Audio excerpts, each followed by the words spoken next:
two.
Alrighty, hit that like button, hit that sub button, hit that bell, select all, leave a comment down below if you feel like doing so. And don't forget to check out the Facebook group page, Keep Pounding in all caps for in-game posts, polls, opinions, and reactions to NFL news, such as scheduling for the channel and for the Keep Pounding Fantasy Football League, courtesy of the Yahoo Sports app. If you want to get your hands on an intro like this, for your channel. If you are a content creator, go check out Lindara Ty.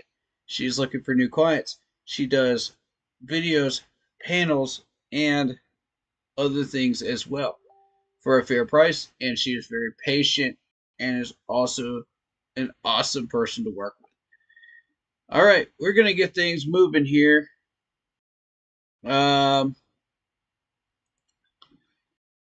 With Blitzball in just a moment. One second. I gotta fix a couple of things here. Welcome, welcome, welcome, welcome on in. Hey, hey, hey. There we go. Do the same plus check. Okay. Let's get him in here.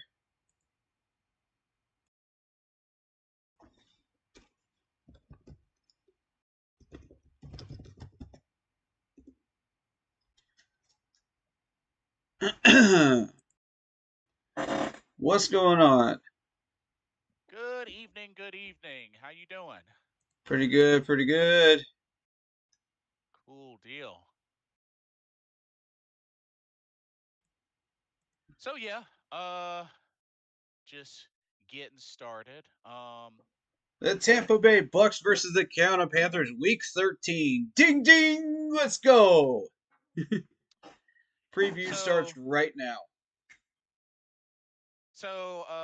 Aubrey, welcome to the stream. Good to see you. It's been a while.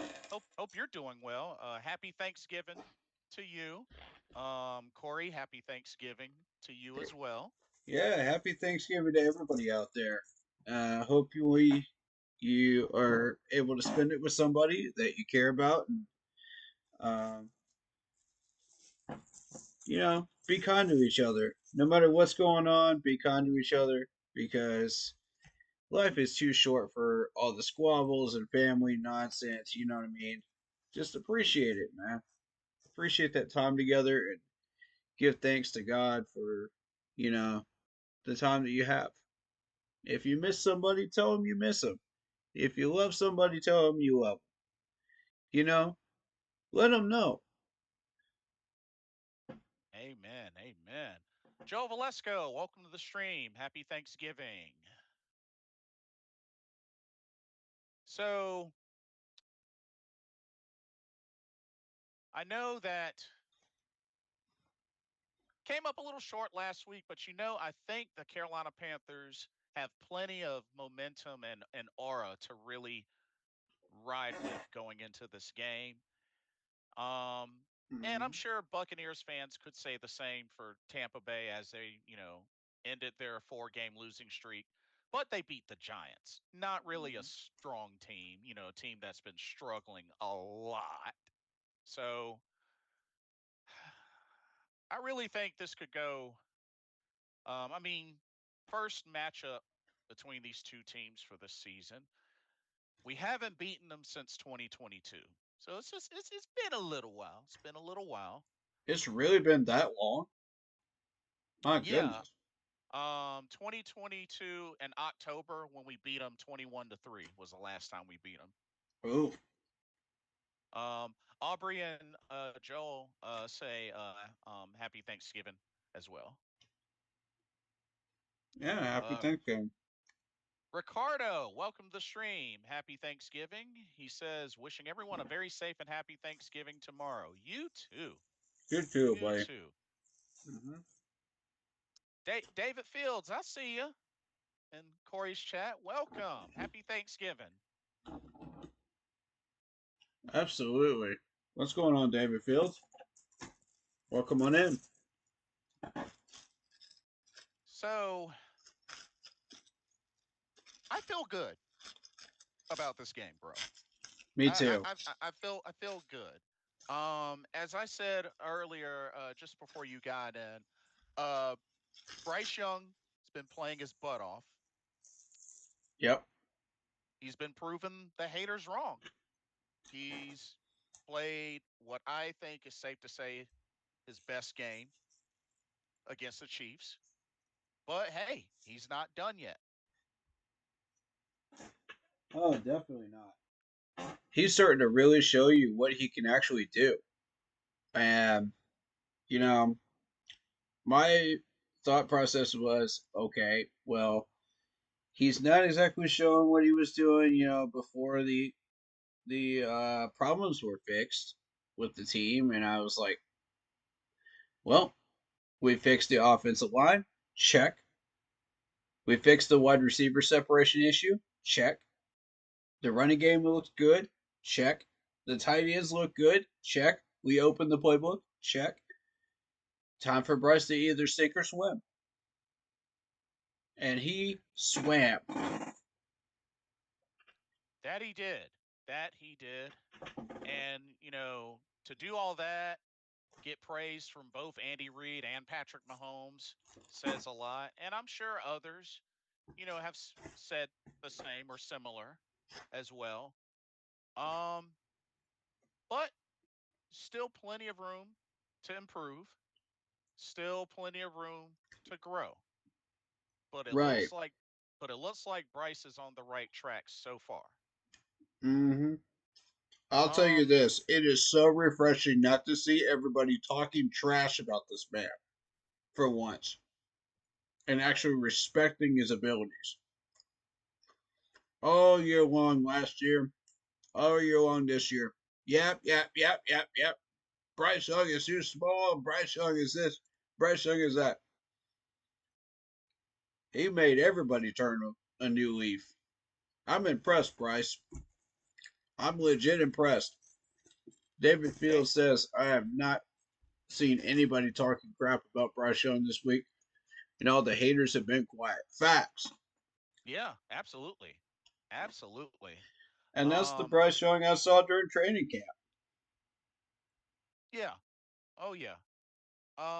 Aubrey says the Panthers looked pretty good last week. I wonder if they will carry on into Sunday's game. That's what we're Right. hoping. I really Mm-hmm. think so. I really do. Exactly. Pedro Castro, welcome to the stream. Happy Thanksgiving. He says they put up a good fight. Oh, yes, they did. Indeed. Oh, Yes, they did. absolutely. Heck of a game. Um, I mean, a lot of things went right. There were some things that went wrong as well, but at the end of Mm, the day, they just came up a little short. Just came up a little short. exactly. Um, it was almost kind of similar to the Packers game last season. I mean, we ran out of time. Mm, We ran out of time. So, but I think it's a this, great measuring stick. yeah, and there's still room to grow for Bryce, but I think definitely his performance has opened a lot of eyes to be like, you know what? Maybe he actually will come around and will become that starting NFL quarterback that will blossom into a franchise quarterback. You know, because I Yeah. mean, because you know me, I originally said backup at best, like pretty recently, and I was then this starting to agree too. then this young kid comes out and just wows everybody, and it's just like, Mm-hmm. okay, hold up, excuse me. So let's see if he can keep it going. Let's see if he can keep it going. David says keep the momentum and beat Tampa Bay. I really I feel good about Back. this game. I Mm-hmm. really feel good about this game. Same. Of course, ESPN matchup predictor has 68.7% for Tampa Bay, 31% for Carolina. Not surprised there. I'll take that Um, bet. so injury report. is a little interesting. So, fortunately, Jatavion Sanders and Jalen Coker were held out of practice, and word is that Jatavion won't play, but at least he's better than he was. Like, Mm-hmm. He does when the he, major bullet. yeah, absolutely. So, I think I think they're doing the right thing, taking a precaution. Just you know let let him get back into 100%. The way he Um, landed was terrifying. I don't know how many of you saw it, but good lord. yeah, it was scary. It was definitely scary. Um, David says, "What are your thoughts about no Coker against again and no Saunders either this week?" Oh, did they confirm no Coker this Sunday?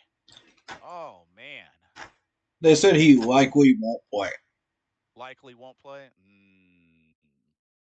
Dang. That's not complete confirmation, but that's coming from Dave in the press conference today.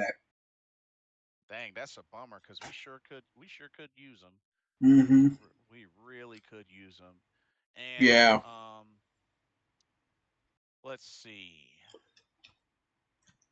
that just So, came out about 5 hours ago. uh, and no Sanders this week. I haven't heard much more about Miles Sanders. I don't know what's going on I there. have no idea either. Um. David, I assume that's who you were asking about was Miles, right? Or was it Saunders? Oh, was he talking about something else? He was Ernest. asking for an update on an injury. You know, Oh, he didn't gotcha. specify the player.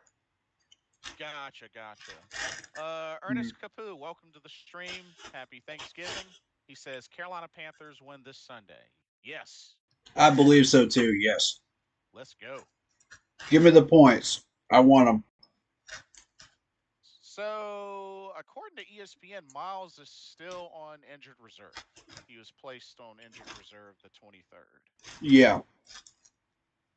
He'll, the way the IR is, it'll be 4 weeks, bare minimum, Right.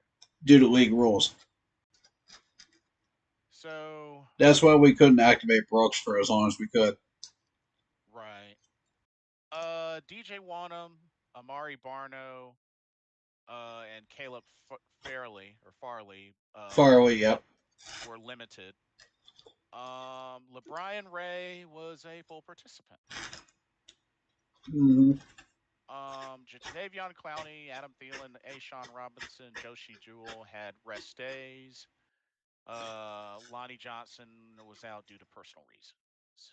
Mm. Um, for the Bucks, I'm kind of curious to see what the Bucks uh injury report is. Me too, actually.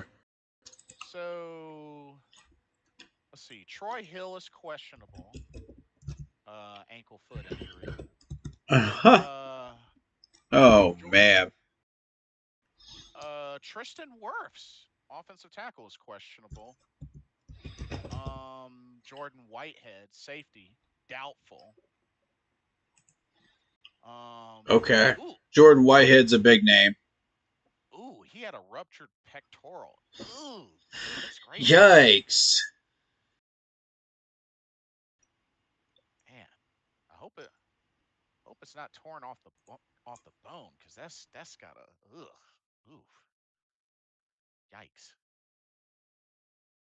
Okay, so Tyke Smith did not participate today. Joe Tyron, I'm not even going to try to pronounce that last name. The linebacker did not participate in Okay, practice, and here let's see. Jordan Whitehead also did not participate today. in practice. So, um, I don't think we'll be seeing Jordan Whitehead due to the pectoral. Yeah, that sounds pretty serious. Yeah, Tyke Smith is a knee injury.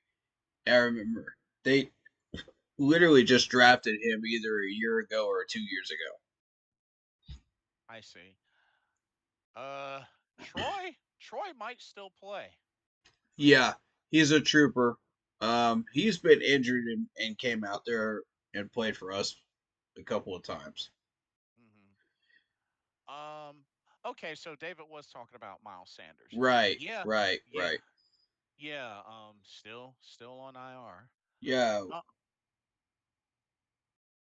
Oh shoot, Ernest Capu already has a score prediction: 38-21 Panthers. Dang, Oh.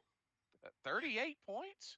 Well, I mean, shoot. Uh, it's not impossible. We did score on pretty much every drive last game. Yeah, We got to figure out our red zone problem, and I think we figured it out in the second half. It was running Chuba up the middle. So I once we shoot. figured that out, we started scoring. And And if then we would it have, was the KC defense that shut us down, and kept us from getting that last touchdown. and if we would have replaced those field goals with touchdowns, we definitely would have ran up the score for sure. Mm, we have the ability to score. So, oh, Chris Godwin is on IR. Oh, I did not know that. Oh wow, I didn't Um, know that either. that's that's a big name weapon, but then again, they still got Mike Evans. Mm-hmm. We all know what Mike Evans is like. We've dealt with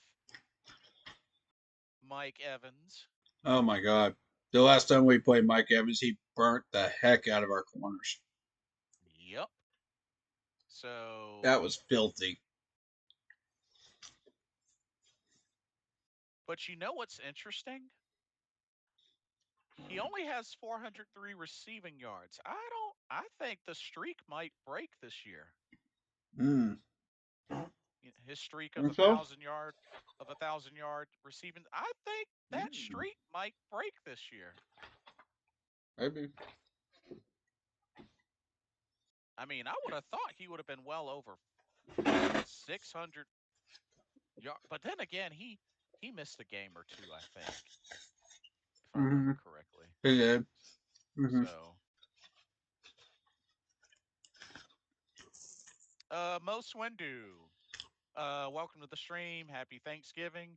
He says Sterling go. Shepard on He says go Baker Mayfield. Whoa, you traitor! him.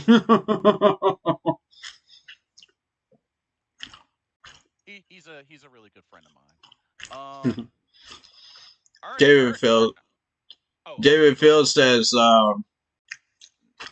like the prediction, we have to get 7, not 3. Facts. Facts.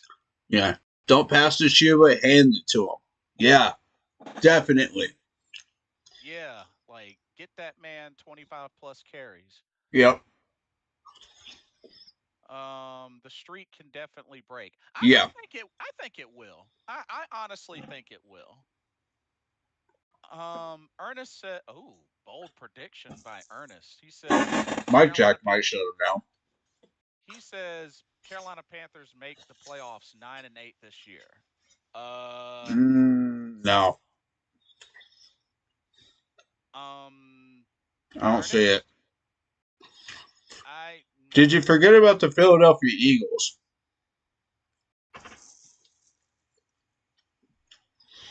so Ernest, you honestly believe that we're gonna win 6 straight?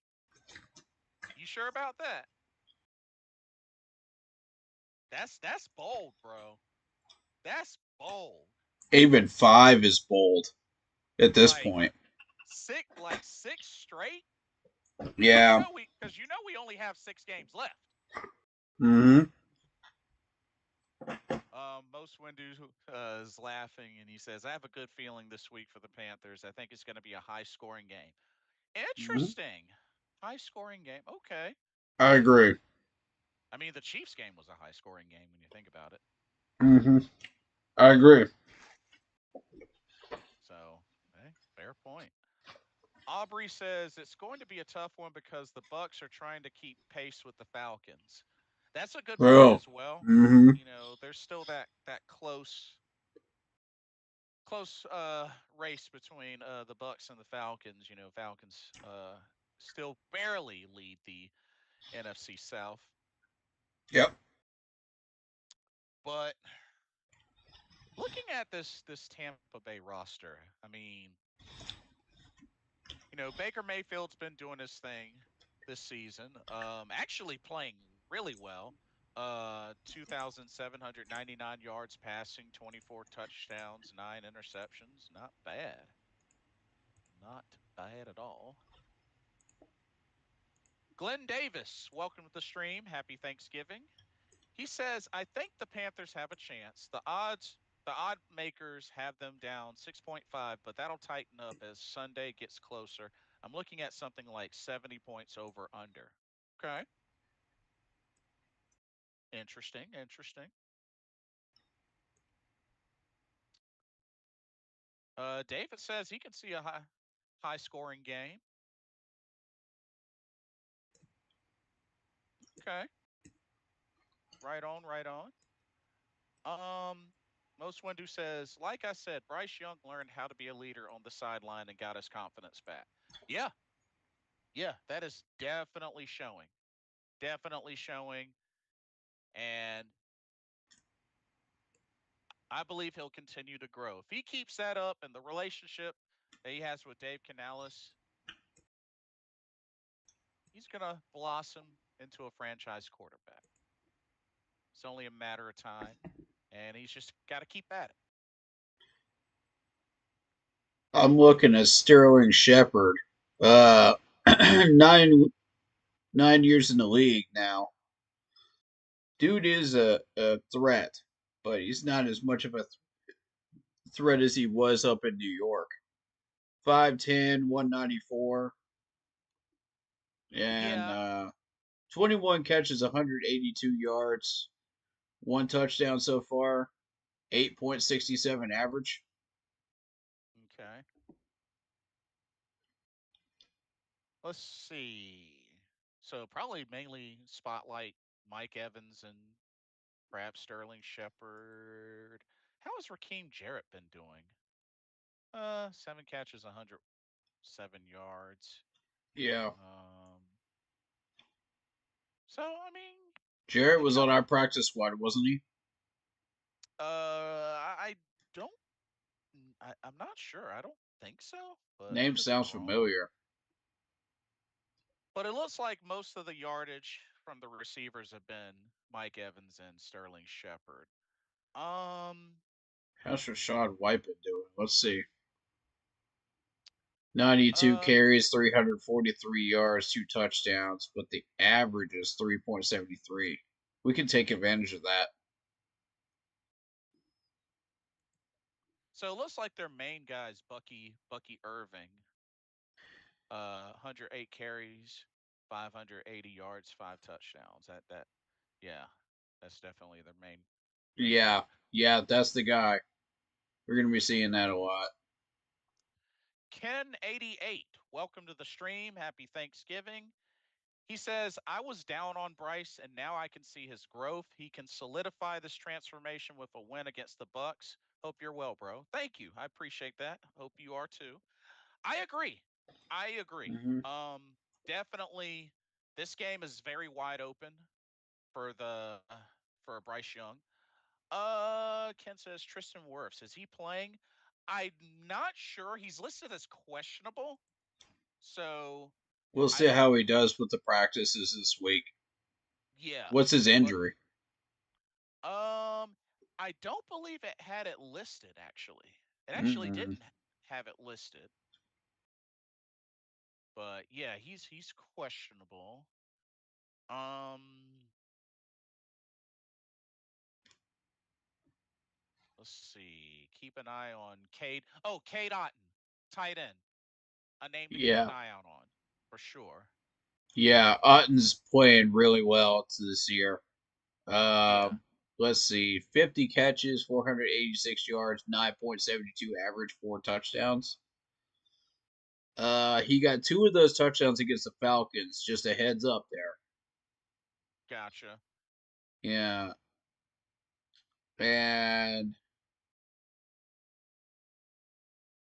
let's see, he had 100 yards against the Ravens. He had 77 against the Chiefs. Oof, and 52 against the Eagles. Oh boy, 81 against the Falcons. So this is a dude that we're gonna have to keep an eye on. Woods just showed us last week he can go 1-on-1 versus Kelsey, in open field and tackle him. Mm, So now I need to see Woods do that on a consistent basis, please. yeah, that's Now that you showed me you have that skill, let's do it from here on. Like, got to. don't get lazy, don't slack off, don't go back down the ladder. You know, keep doing what you're doing. Um, David saying, hope Brooks opens up this week. It'd be good to see a little bit more of him. Did y'all You should see see more of them. we signed wide receiver Sam Pickney to the practice squad? Yes, we sure did. Mm-hmm. Mm-hmm. And Nick Scott, safety Nick Scott was supposed to be back at practice today. Yeah, I heard. I think word is he might be coming off of IR Hopefully. if I remember correctly. Mm-hmm. Um, Mr. Gemini, welcome to the stream. Happy Thanksgiving. He says there are still Panther fans out there calling Bryce trash. Yeah, unfortunately. They're just Um, haters. yeah, You're always pretty gonna have those haters. Yeah, I mean, once their minds have been made up, I mean, it is what it is. Yeah. Uh, um, Most Windu says I was happy with his performance last Sunday. Do you think Adam Thielen still got it, or should he retire? Um, I think he's still, a few more years. I don't see why not. Yeah, I think you can still play. Maybe Um, two, 3 more years, maybe.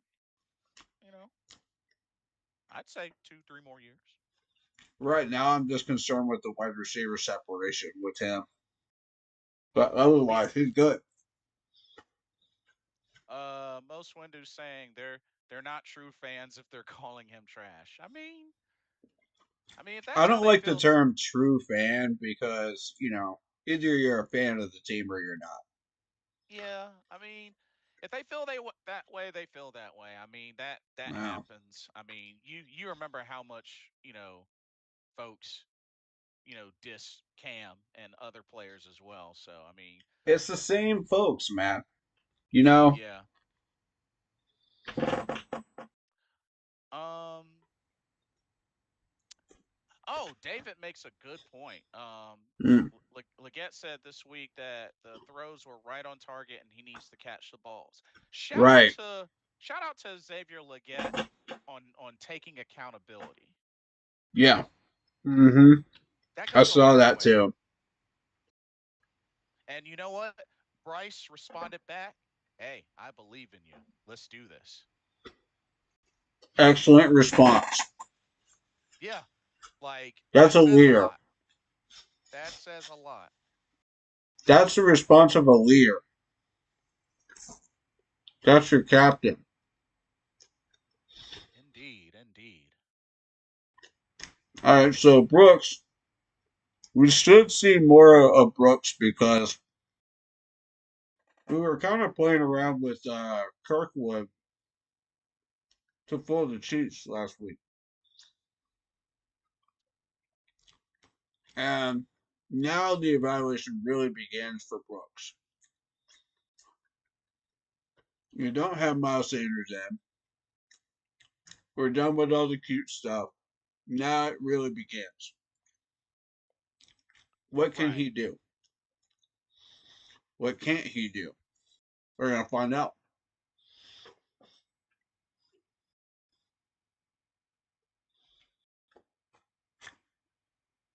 Indeed, indeed.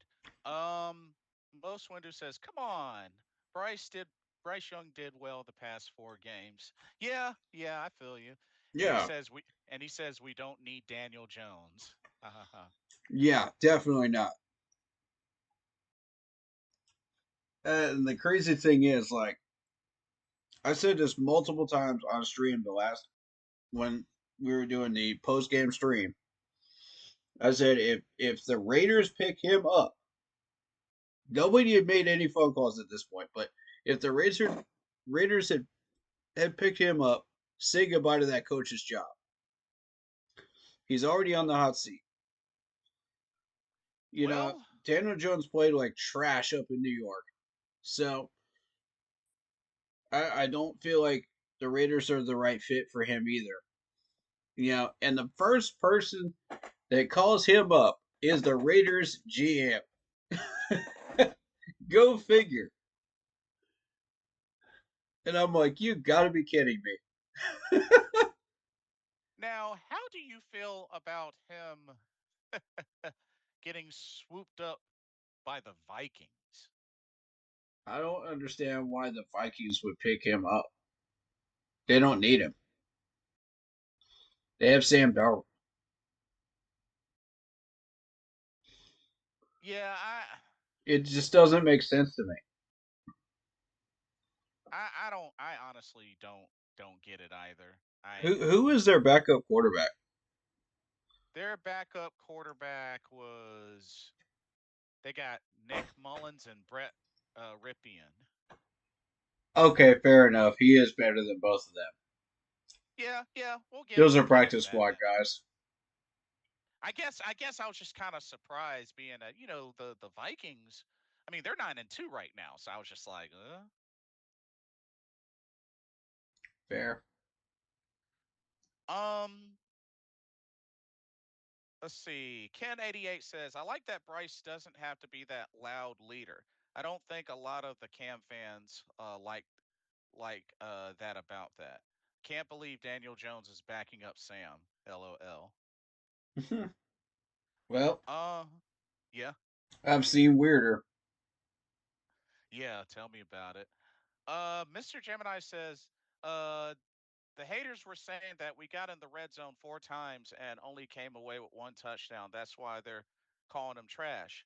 Here's Now another hold thing up, that though. This is here's a KC's defense we're talking about.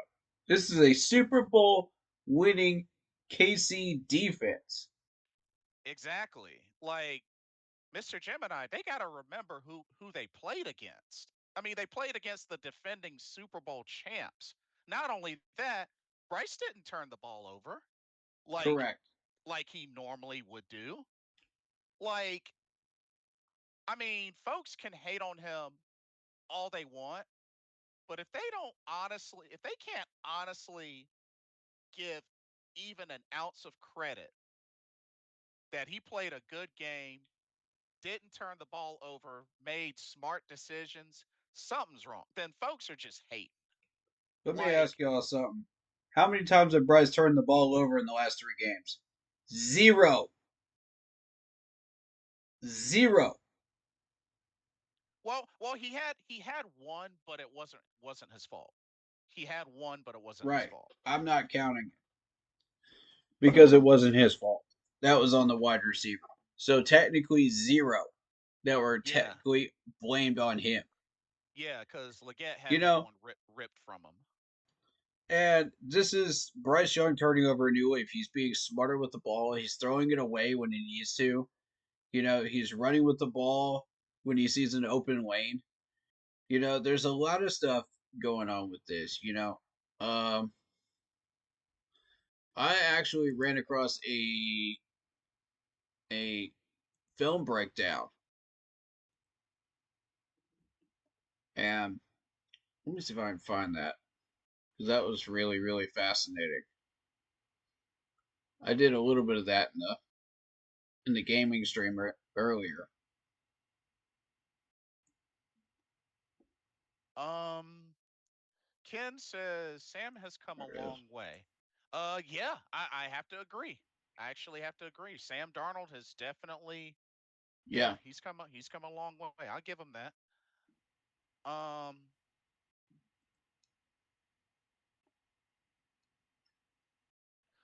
Most Windu says, oh wow, didn't know that he went to the Vikings. Good, yeah. Mr. Gemini says they were saying that the Chiefs' passing defense isn't that good. The team as a whole is still a top five defense, though. Like, and once again, yeah. defending two-time Super Bowl champs, though. You can't just ignore that and act like that doesn't exist just because the Like, Chiefs are having one of their lowest years. like. Besides, it's not like Carolina got destroyed by this team. They didn't get destroyed by this team. They lost by three, which was the same. Exactly. Which was the same score that they lost by the last time we played them. Lost by three. So, like, yeah, Mr. Gemini, I don't know why folks are really getting on him hard like that. Like, it's the defending two-time Super Bowl champs. Like, And let me say this too, because we cracked the code in the fourth quarter. We got more than 10 points. And that's what I said the winning formula was going to be. It was going to be dependent on the refs. It was going to be dependent on cracking that 10 points in the fourth quarter.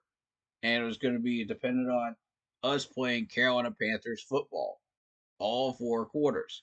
We did all three things right, except for the refs kicked our butt there and won that. speaking speaking of which, when was the last time the Panthers played a game where they only punted twice? Exactly. It's been a long time. I'm just saying, like, haters gonna hate, and that's fine. But when was the last time the Carolina Panthers played a game where they only punted twice the entire game? Twice. I mean, a loss is a loss. I get it, but look at the progress we made in this game. Yeah, exactly. That showed us Um, exactly where we are and what we uh, need to do from here on. yeah, and most Windu said it best. We only lost by 3 points, which we only lost by 3 points the last time we played the Chiefs. So I'm just saying. Aubrey says the sleep monster is all over me, guys. I'm out. Alrighty, get you some rest. Happy Thanksgiving. Thanks for Yep. stopping by. Happy Thanksgiving, buddy. And yeah. Oh, you got some more David comments. He only has 1 year with them. Oh, Daniel Jones. Wow. Says I didn't believe when I heard that playoff contending teams were looking at him, but the Vikings surprised me. And he says, so apparently Cam Newton posted today that he still gets tags and stuff from fans saying he should have dived on that ball in the Super Bowl game. Fans need to let that go. Bro, y'all know that's a banned topic in my chat. Like, why are folks tagging Cam Newton about that? That was in 2015. They need to let that go. The dude hasn't played in like a couple of years. That's a banned topic in my chat. Y'all know better. Y'all know better. Stop it. Ugh. Um, David says only real fans can see the progress we have made. Indeed. David, because it's you pointing out the fact that that was actually happening, I'm going to let it go. And because of the fact that, you've contributed a lot of positive things in this chat. Plus, it's Thanksgiving, coming up. In the spirit of the season, I'm letting that go. Um, let's see. Mr. Gemini says we scored more points on them than every other team that the Chiefs played this year. Facts. Facts. Facts. Um, We let's sacked Patrick Mahomes 5 times. Nobody else has done that. 5 times. Nobody. It's So crazy. they gave him a good fight. Plain and simple as that. Mm-hmm. Most Windu says that says a lot about our team. We hung in playing against a Super Bowl championship team. Yes, they did. Indeed. Mr. Gemini says, and they were also saying that if the defense didn't get critical stops, then we would have gotten blown out. I mean, Agreed. yeah, that's true. With That's that much definitely true. weaponry, agreed. Glenn says, I'm not a Panthers fan, but they're better than I thought. I would have put them at 3 wins for this season.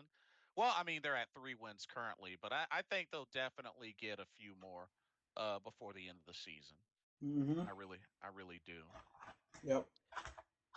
Now, this Tampa Bay defense. Now we got something to talk about here. Um, Led by Levante David. yeah, like That dude's a monster. they got a dangerous D. Levante David, KJ Britt, Vita Vi, Logan Yeah. Hall, William Golston, um, Jamil Dean, Troy Hill, who used to play with us, Mm-hmm. um, Antoine Winfield Jr. Winfield is a monster. So that's Keep gonna that be a ball away from Winfield. that's gonna be another nice challenge for the Carolina Panthers offense for sure. Yeah, don't sleep on that Bucks D. Let me see what I can find.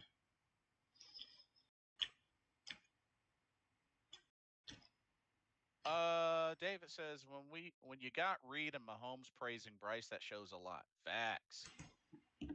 Yeah. Indeed.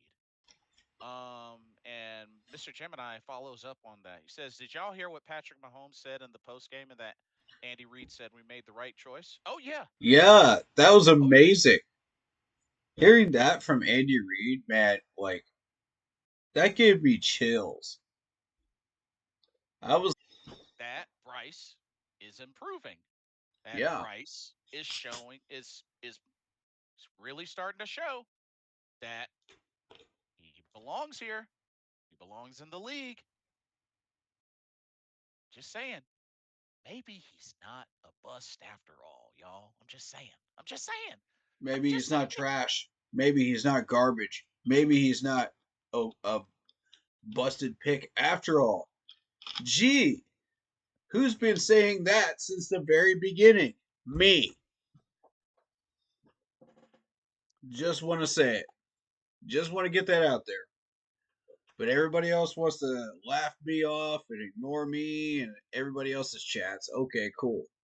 Great. But when he actually does what he's supposed to be doing, crickets. Crickets. Crickets. Could it be Um, that I actually had the right idea after all? And all we had to do was fix the line and the wide receiver issues? you know, Just saying. you, I was talking to my dad after that game, and my dad was like, he strongly feels like Bryce is a good quarterback. The main thing we just needed to do was protect him and give him weapons, and he would thrive. And he's Correct. strong, and he strongly has been holding on to that since he debuted. Mm-hmm. And he watched him back in Bama. Yep. Um, Most Windu says Chuba Hubbard is going to have a good day Sunday, I believe. He's at 876 yards rushing. Mm-hmm. He's inching up on that 1,000 yards rushing. Oh, It's he's coming. gonna hit it. He's gonna hit And it. and he's fifth in the league in rushing yards. Mm-hmm. Mm-hmm. That's Most Windu says I didn't hear what was said after the game. What did Andy Reid said? So Andy Reid said that Carolina made the right choice in picking Bryce, mm-hmm. and praised his overall play. Patrick Mahomes went deeper with it, but Yep. because Patrick Mahomes pretty much knew him since back in like high school, and just Bryce. Because I mean, Bryce Young's Yeah. story. I mean, he was one of the top guys going through high school, and then of course, going into college where he won a Heisman, and you know what I mean. So Patrick Mahomes definitely went deeper with his comments, but Andy was yeah, praising us as a whole yeah, in our progress. good, yeah, good call, good call. Um, David says Bama Bryce is coming out. I've stood by Bryce since day one. Good to see that. Good to see that. Yeah. And shout out to all the people that have stuck around with him since day one and have not deviated or even had their faith tested, Yeah. and just stuck by him. They battled through all the garbage and nonsense that people have been saying, and you guys have some real backbone. I respect it. I And respect it because even both of us kind of got shaken by that. yeah. And I've been dealing with people's comments and nonsense for years, and even I got shaken. You know, hmm But hey, Bryce, keep doing what you're doing, young kid. Keep doing what you're doing. none of us are infallible. Uh, Most Winder says, "Oh, wow, that's awesome." Yeah, yeah, indeed. So, okay. So really, things that stand out to me with this matchup. Mm-hmm.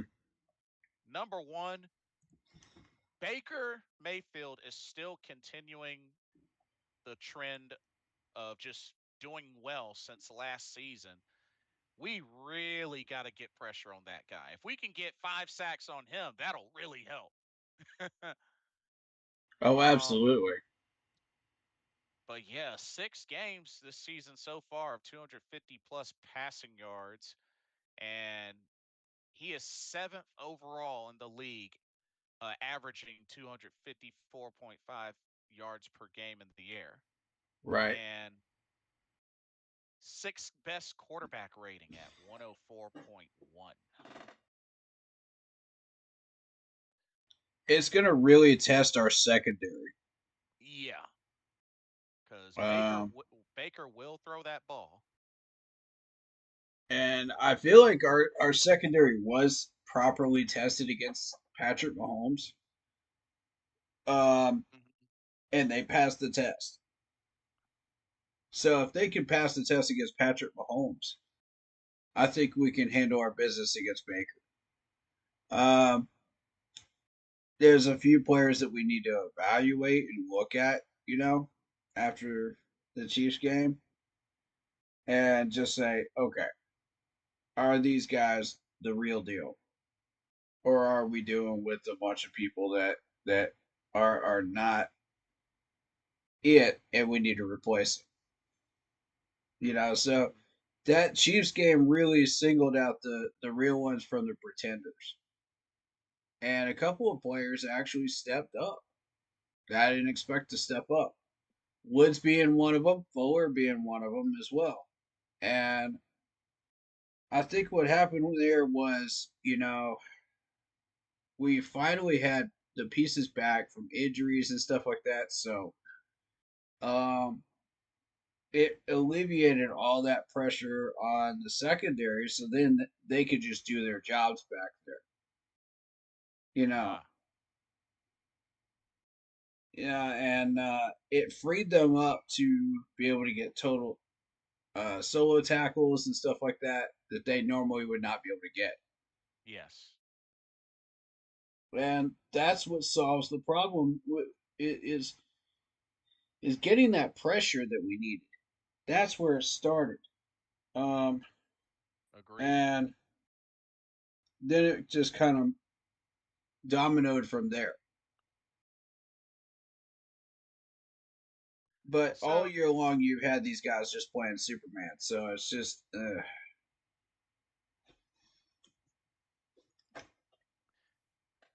it'll it's definitely going to be quite a test, especially for our secondary.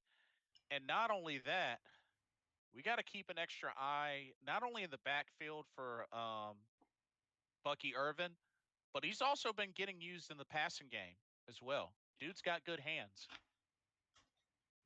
Yeah, Um, indeed. he had 6 catches in that Giants game for 64 yards.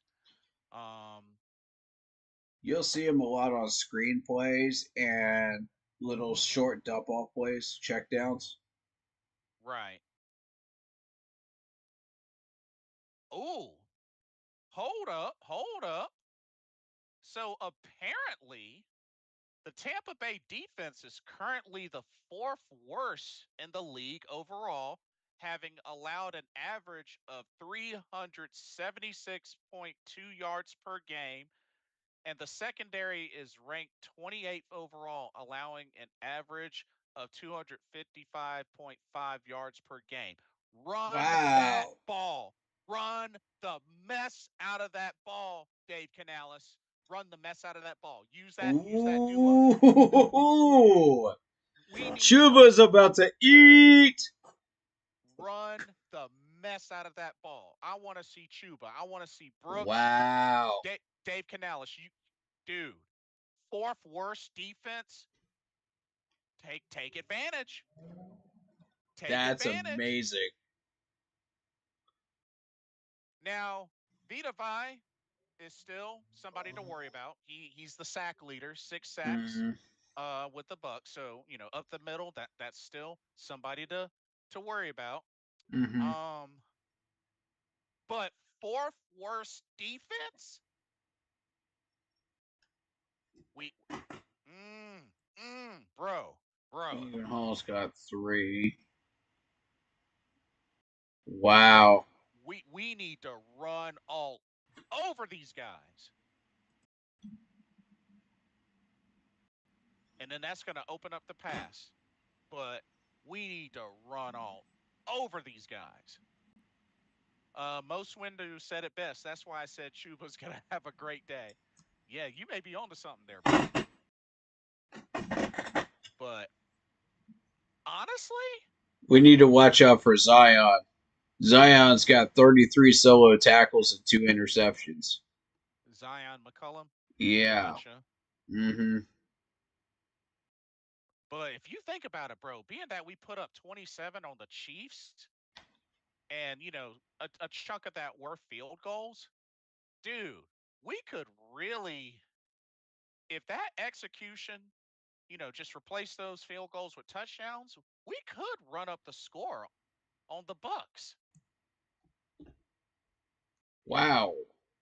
I'm I, seeing 4 pass deflections against the Lions. That's crazy. Most Windu says Chuba Hubbard's going to eat very well Sunday. 6-2, Sam Houston State. Okay. But Good to yeah, know. that is that's the edge, bro. That's the edge. Now don't get me wrong. Carolina defense still has to do their part because the Bucks have a good Yep. offense. Bucks still have a good offense, so who knows? It could be a high scoring game, and I think David Fields mentioned that he predicted a high scoring game. So hey, Yeah. it might come down to that. Now I would have said the same thing. Uh, we need to get some takeaways though. yeah, that's where we've been lacking. Where are we in the turnover ratio overall? Um, you know what? We need to start tracking that Let because let's find out. it hasn't been great up till the last couple of weeks.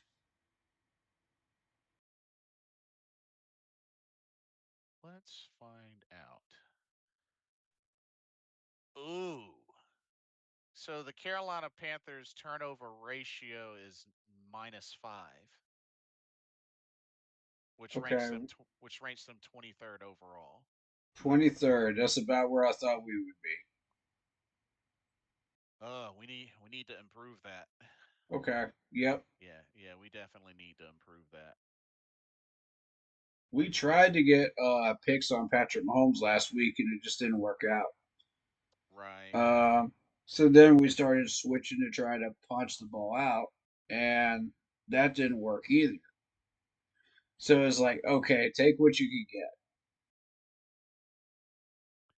Um, Most Windu says after seeing how we played Sunday, I have high hopes when we play the Eagles. It will definitely be a tough game, but I think we may do better than what we think.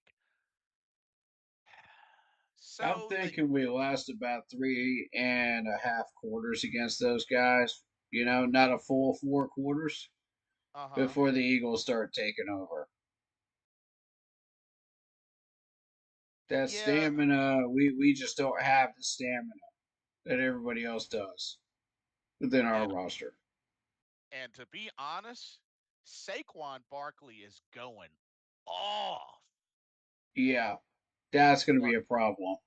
like defending against Saquon Barkley, that's going to be a nightmare. Dude, do y'all know what Saquon Barkley 223 carries, leads the league in carries, 1,392 yards, leads the league in yards, tied for fourth with 10 touchdowns. Yeah. And that's without even factoring in his wide receiver numbers. Yeah. Like, whoo wee. Man is a terror. And he would have never got those numbers where he was in New York. He needed a Uh better team, and he found it in the Eagles. I'm uh happy Mr. for him. Mr. Gemini says, "What would y'all say if Bryce comes out Sunday and plays like he did the first two?" Bro, don't put that in the air. Oh Don't my put that. God. Don't do that. Don't Mr. Gemini, come on, man. don't put that in the air. No. Dude, why would you put that in the air? Why would you do that?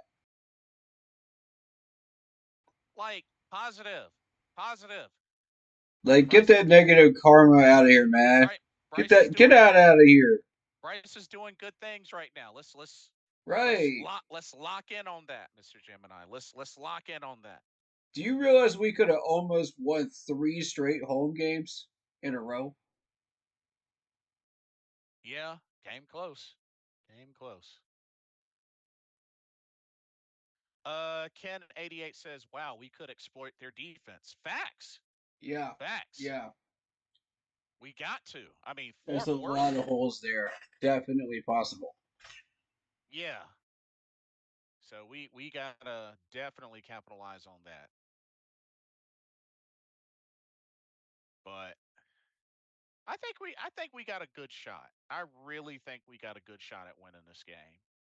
Mm-hmm. I really do. Um Ken 88 says, "You think I should bet Chuba getting over 100 plus yards rushing?" I mean, I don't see why not. How much you putting on it? I mean, shoot. He's going to get 1,000 yards rushing sooner than we think. Uh Mr. How much Gemini. you putting on it? Oh, Cause like, I'm not betting. That's oh KC no, him. bet.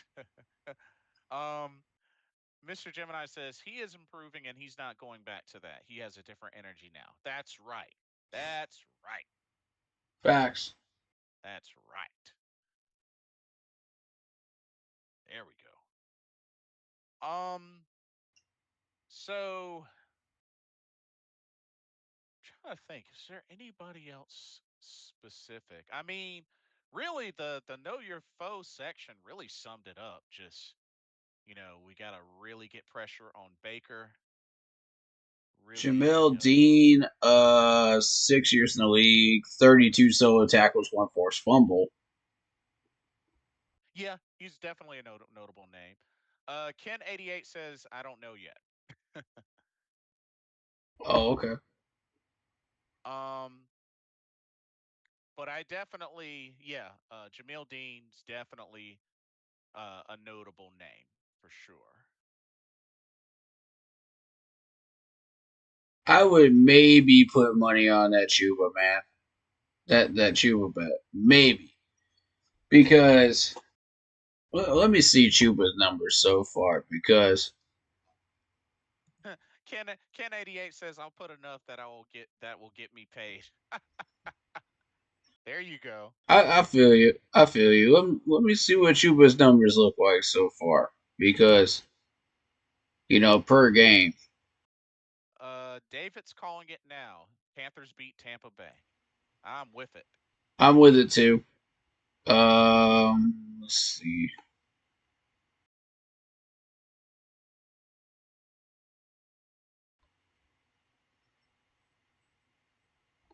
Yeah, I am totally with I it. need.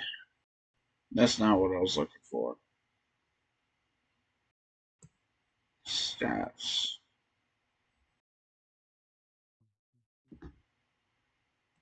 Again, that's not what I'm looking for. Hold on.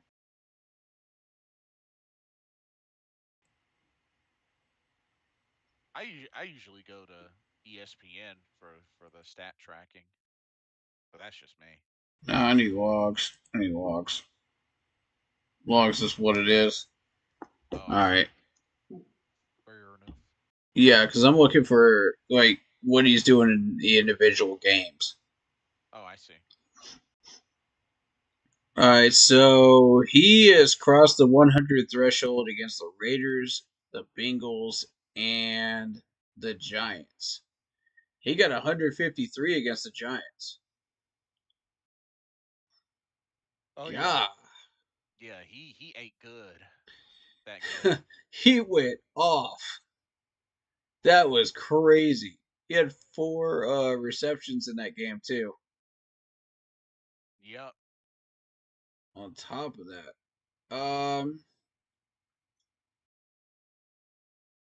I tell you what, I'm gonna say no. Don't bet on it. Oh. He's come Okay. close to 100 a couple of times, but against the Bears and Falcons. But overall, that was early in the season. Where he got the 104 against the Bengals and 114 against the Raiders. Mm-hmm. Overall, the teams that have had the worst run defense, besides the Giants, he's not crossed the 100 threshold on. So he's come close against the Bears, but he didn't do it. I see. So, and he got 72 against the Saints. So, I mean, honestly, I would say probably not. And 92 against the Falcons as well. Ken says, "Oh, nice. Thanks for that advice." There you go. Yeah.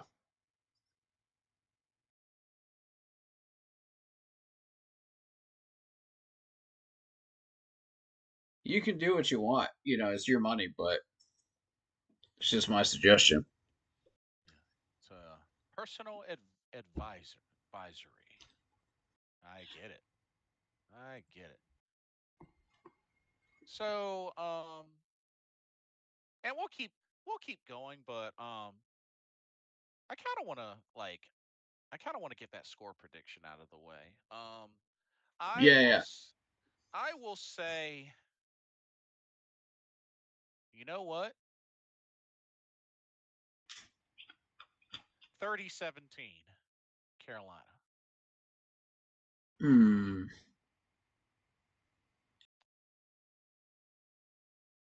I'm leaning more towards 27 to 24. A little closer. Okay. Mm-hmm. Knowing our defense will give them 7 points in garbage time because it is Baker Mayfield, but we'll have control of the game, early on. It's just a question of can we continue to keep control of the game and not do stupid stuff, and cardiac cat it like we always do, and I'm just concerned about these stupid penalties, you know what I mean? David says, "What are y'all's thoughts on the linebacker from San Francisco that has played 8 weeks on a fractured ankle?" Oh, Who is this now? you're talking about Fred Warner. Uh, so one, it's crazy. Mm-hmm. Um, it's funny. It's funny you mentioned that. It made me think about there's a pro wrestler that I know, Ami Sourei, Japanese pro wrestler that's been wrestling for the last 2.5 years before she took time off to get surgery on a partially torn ACL. It made me think of Thomas Davis because Thomas Davis played through the Super Bowl with a fractured wrist. That too.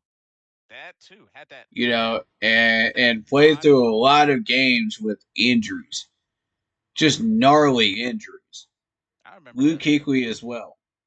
I remember the nasty stitches he had for that. I mean, just sew me up, put a wrap on it, and put me in, and that's what they did. Yeah, That's what that they was did. the Ron Rivera way of doing things because he's just like, screw how injured you are. You know, I'll put you in at 60% health, just to win a game. It was like, wow, man. How desperate are you to keep your job? Yeah, some show that. Uh, Ken's prediction is 24-17 Carolina wins. Mm, that's possible as well. Depends on how our defense does in the fourth quarter. Because if we're playing prevent or zone defense, in one of those quarters, then yeah, that score is going to look more like what I predicted. And that's Yeah, exactly what Chad was complaining about is why are we doing that in the first quarter? You know? yeah, we got to dial up those blitzes. Right, exactly. Shoot, Like throw J.C. Horn out there again on a corner blitz. I don't mind. Shoot. I get it if your approach was to be safe, and take away targets, then you would want to play some man on man, you know, and Uh try huh. to take away the targets because there are certain quarterbacks in the league where you had to do that. Otherwise, they would shred the heck out of you. Whatever you didn't cover up, they would shred you. Matt Ryan was that way. Tom Brady was that way. Drew Brees, Peyton Manning. If you don't take away their targets and give the pass rushers more time to go get in there, you already hurt yourself. That Right, drive is right. going to continue. Yeah, that's a good point. That's a very good point. It buys that extra half a second for the pass rushers, and sometimes that's all they need. You know, Right, right. But for us, we need a little bit more time than that because we've had terrible pass rushing for a while. So Yeah, it's like, okay, by the time our pass rushers get there, he's already thrown it out of bounds. You're not getting a sack against players like that. and the scary thing is, even when Patrick Mahomes had plenty of time, he made us pay for it. So Yeah, that's but the only thing. he wasn't playing like himself, and that's why we got those sacks. It's because he wasn't being smart with the ball. He's being careless. He's definitely been a lot more vulnerable this year than we're used to seeing. Like this definitely I mean the record is what it is. I mean they are 10-1, Yeah. but there's a lot of things that they have plenty of cracks in their armor. For sure. They got cracks in their armor. I think just the more and more they get damaged, some of them are gonna break. They're gonna just break off, and maybe that could be the good argument for why they probably won't three-peat. But I don't know. But like it would, I think, definitely if put up against another stronger team, like maybe them against the Lions. I think the Lions might have the advantage. Who was that linebacker that I found earlier today? That I put in Linebacker. the group chat. Oh, here, let's find out. Because this dude had like multiple games of double digit tackles. Here, let's take a look. I was doing Pro Bowl voting and I saw that and I was just like, what the heck?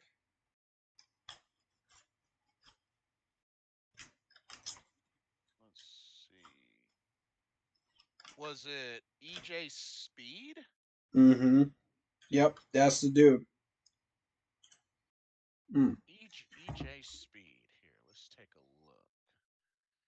EJ Speed. Interesting name.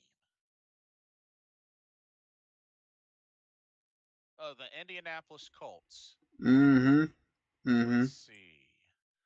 Whoa! 72 solo tackles. Exactly. Dang. He One has interception. for the entire regular season 108 tackles. Dang. 35, 36 of them solo. Assisted. Had 102 last season as well. Oh, this dude's a tackling machine. Okay. Shoot. Yeah. Been a Colt his whole career. Dang. 320 career tackles. 99 of them assists. 2 sacks. 1 pick for 12 Dang. yards. Yeah. Tackling machine. You're talking multiple games, double digit tackles. He had 13 against the Steelers. 13. The man's over here putting up Luke Kuechly numbers. I guess he might just be on the wrong team then. And he's on his contract year. Oh, he's on a contract year? Oh, Mm-hmm. okay. It's Interesting. yeah, he's set to become a free agent. He's making $8 million total for 2 years. I think there's a good chance he'll be a hot topic. Oh, I want him. Oh, you want us to go after him? Okay, Mm-hmm. go get him. That's worth putting the money into a player like that Yeah,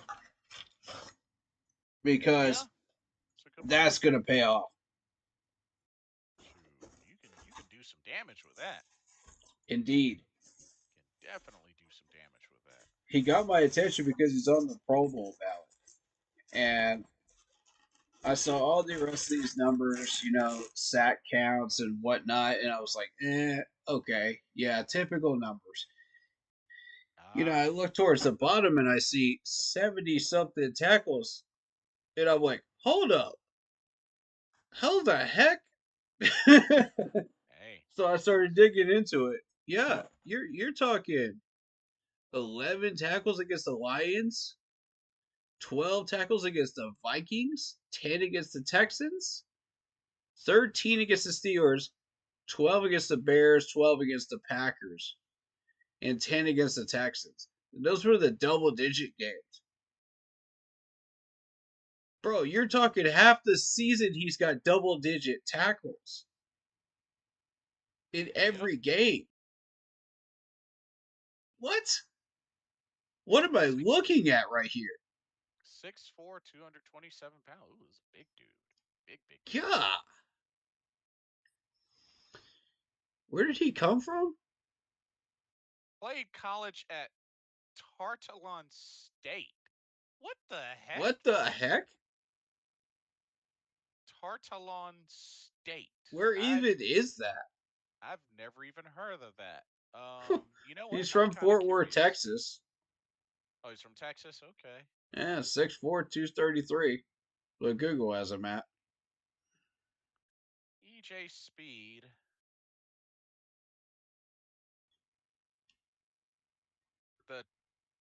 Tarleton State Texans. What? Uh Interesting. oh, it started off as a Division 2 school, but then eventually moved to Division 1. They are in Okay, they're in the UAC conference. Okay. that's why I haven't heard of them. That makes I was sense. I was like, where the heck is that? So Stephenville, Texas. he finished his college Gotcha. he finished his college career with 231 tackles. 36 of them were tackles for loss, 11 and a half sacks, and 8 forced fumbles.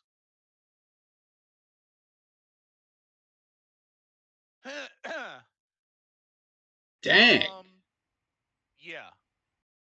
This the lowest GPA this play Tarleton State will accept is 3.26. Oh, dang, interesting. Yeah, Mr. Gemini says Tar who? Yeah, yeah. I've never heard of the school either. exactly. I've never heard of the school either. But yeah, Tarleton State. What degrees is it known for? Business management, marketing, related sports support services, agricultural, animal plant, veterinary related fields, professions, related programs, parks, recreation, leisure, fitness, kinesiology, psychology, homeland security. And he was a fifth round draft pick in 2019. Fascinating. But dang, like pretty solid college numbers, that's for sure. I mean, shoot. I mean, That he's is insanity. gotta say something to get drafted into the NFL. I mean, from Tarleton State. I'm just saying, like, Oh my god. This dude's already eclipsed last year's numbers.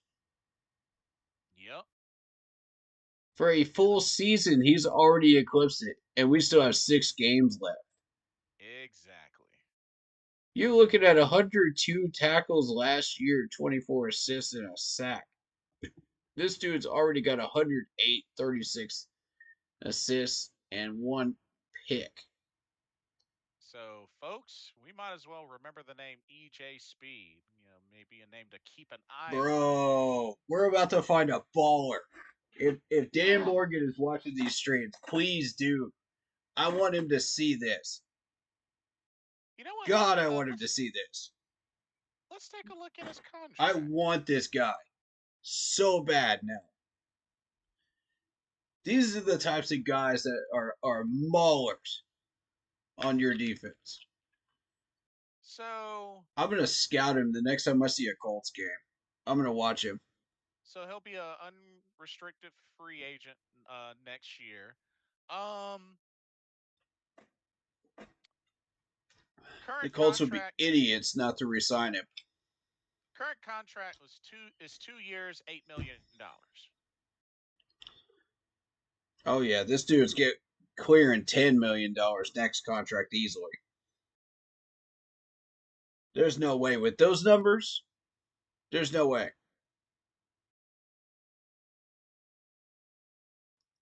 because he's shown Eight. he can do this consistently now.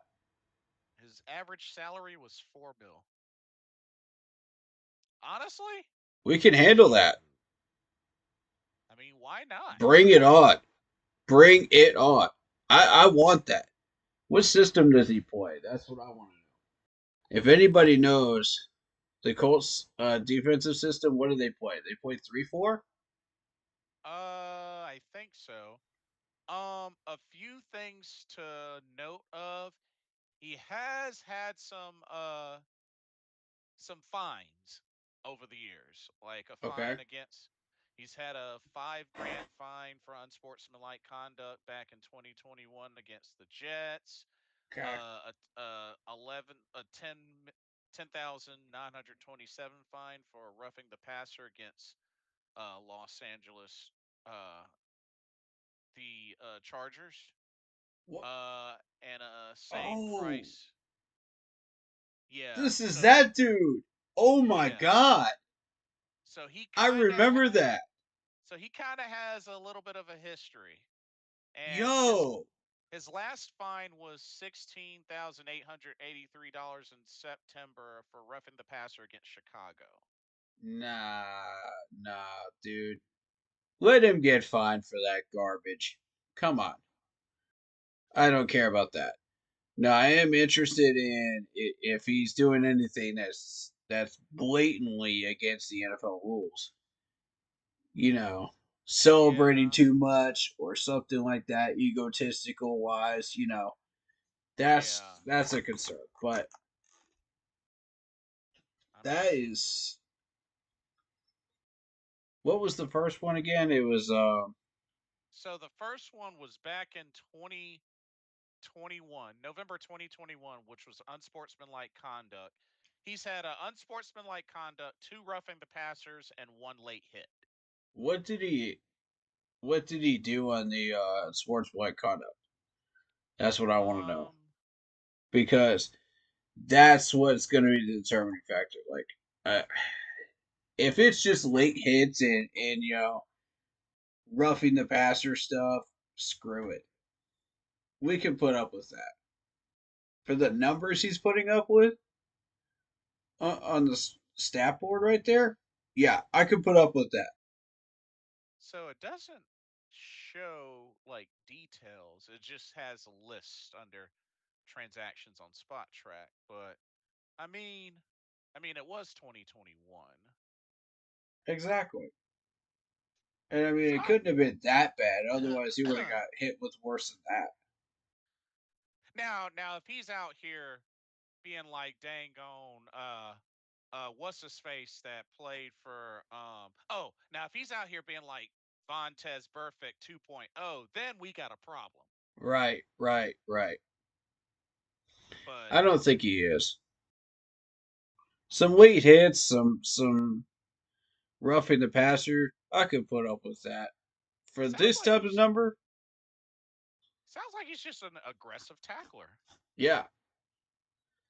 And I And I mean, there's mean, nothing wrong with that. There's nothing wrong with that. yeah, exactly. Troy Polamalu was like that, and he got there's three NFL rules because of how aggressive of a tackler he is that were created just Yeah. because of that. I mean, So We had Mike Minter for crying out loud. yeah, Mike Minter was an animal too on that. So I mean, I'm willing to put up with that for that type of production. 100% I am. Yeah. As long as he doesn't get kicked out of games, heck yeah. Find him all you want to for those late hits and unsportsmanlike stuff. Right. So yeah. I mean, but the dude is a tackling beast. Yeah. For And that type of production, bro, I screw 8 million. I'd pay him 12.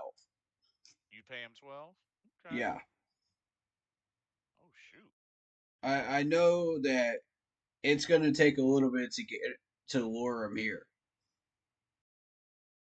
We've got linebacker help, we've got stuff here, but add that to the mix of our run stopping. Oh my god. In a revamped D line. Bro, are you kidding me? That is disgusting. Yeah. And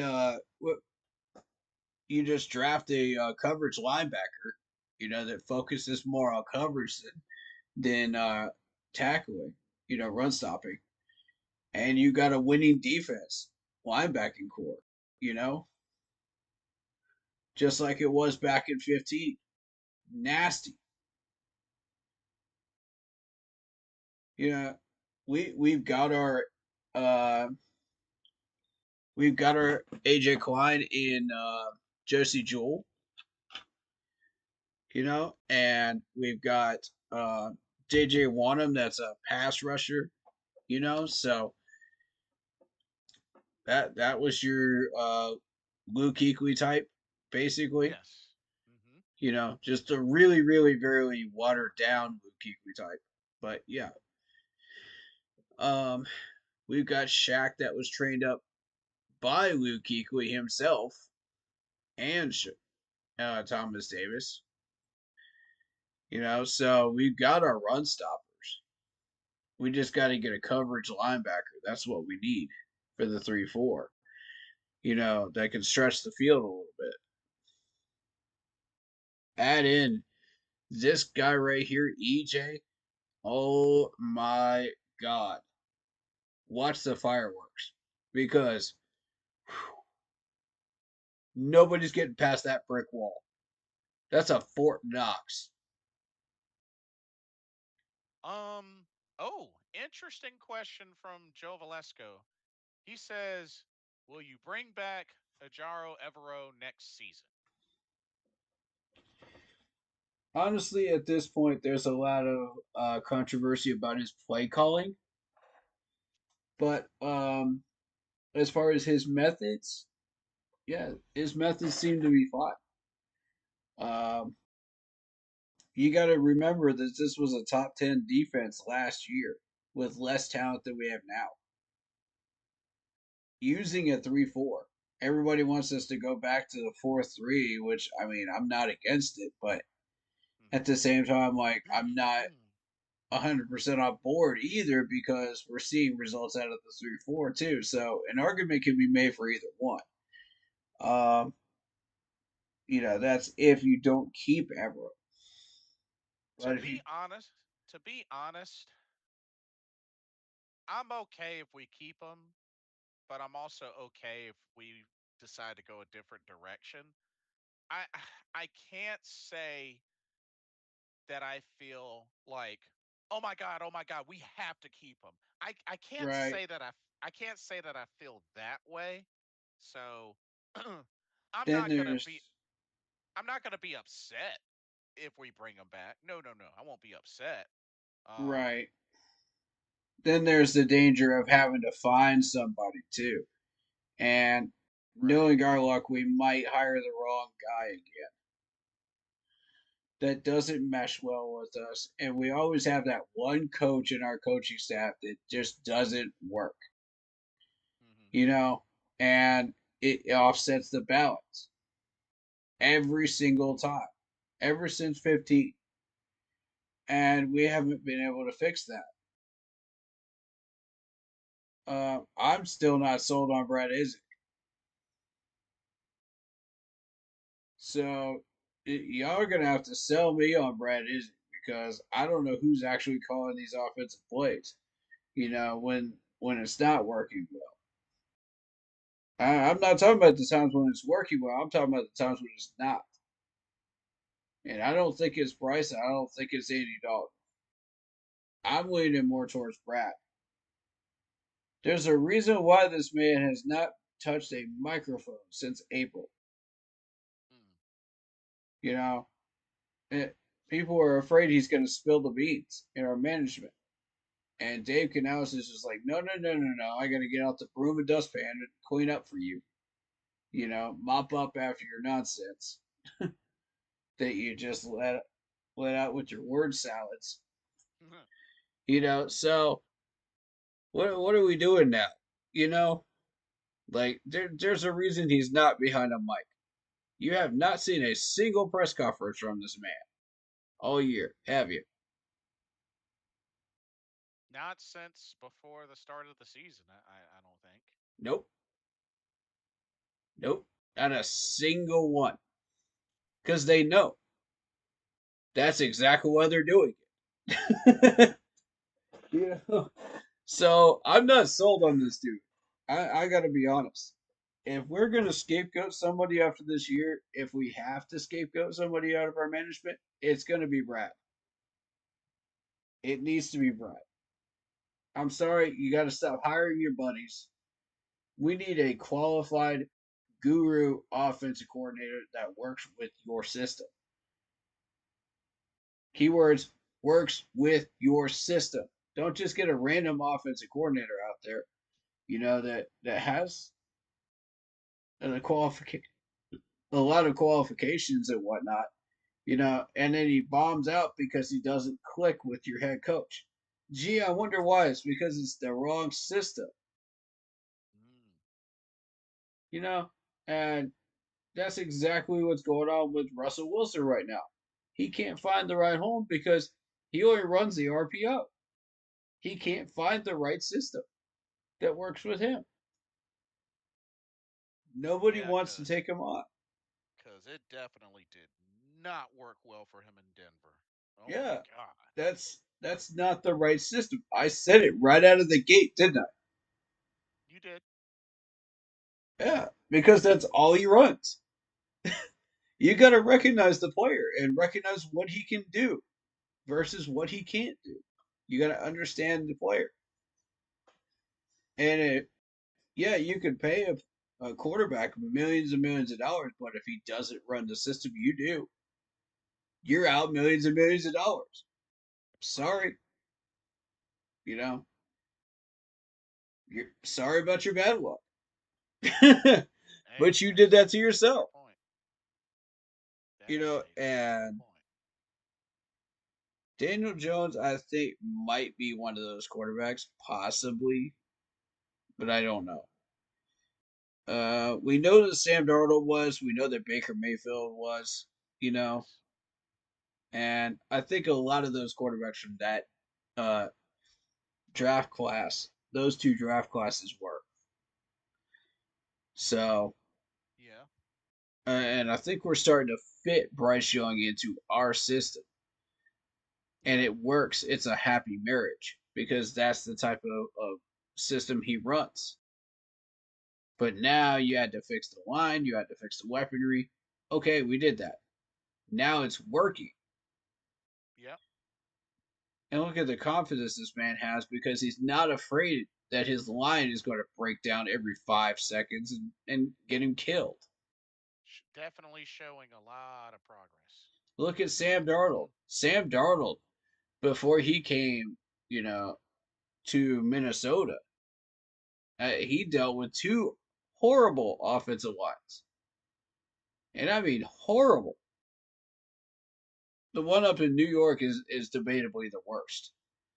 But this man was seeing ghosts.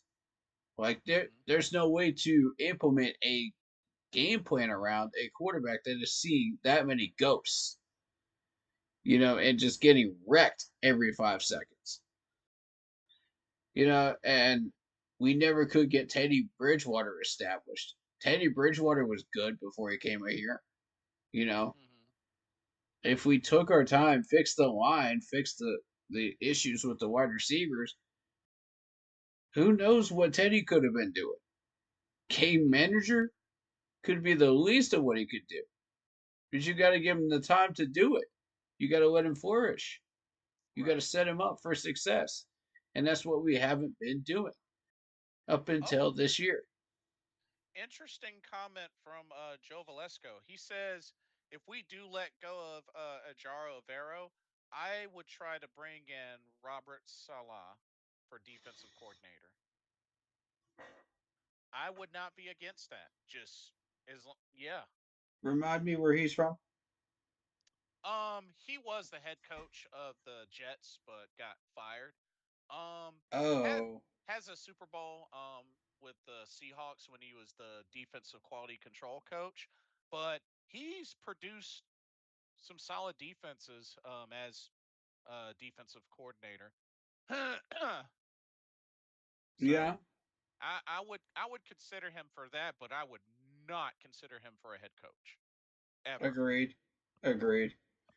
But then you got to consider he went into a horrendous New York Jets organization that's been terrible for a number of years. And, you Yeah. know, yeah, he does have a head coaching opportunity there, but Right. Right. you're Good point. you're taking the worst job in the NFL. at head coach, Right.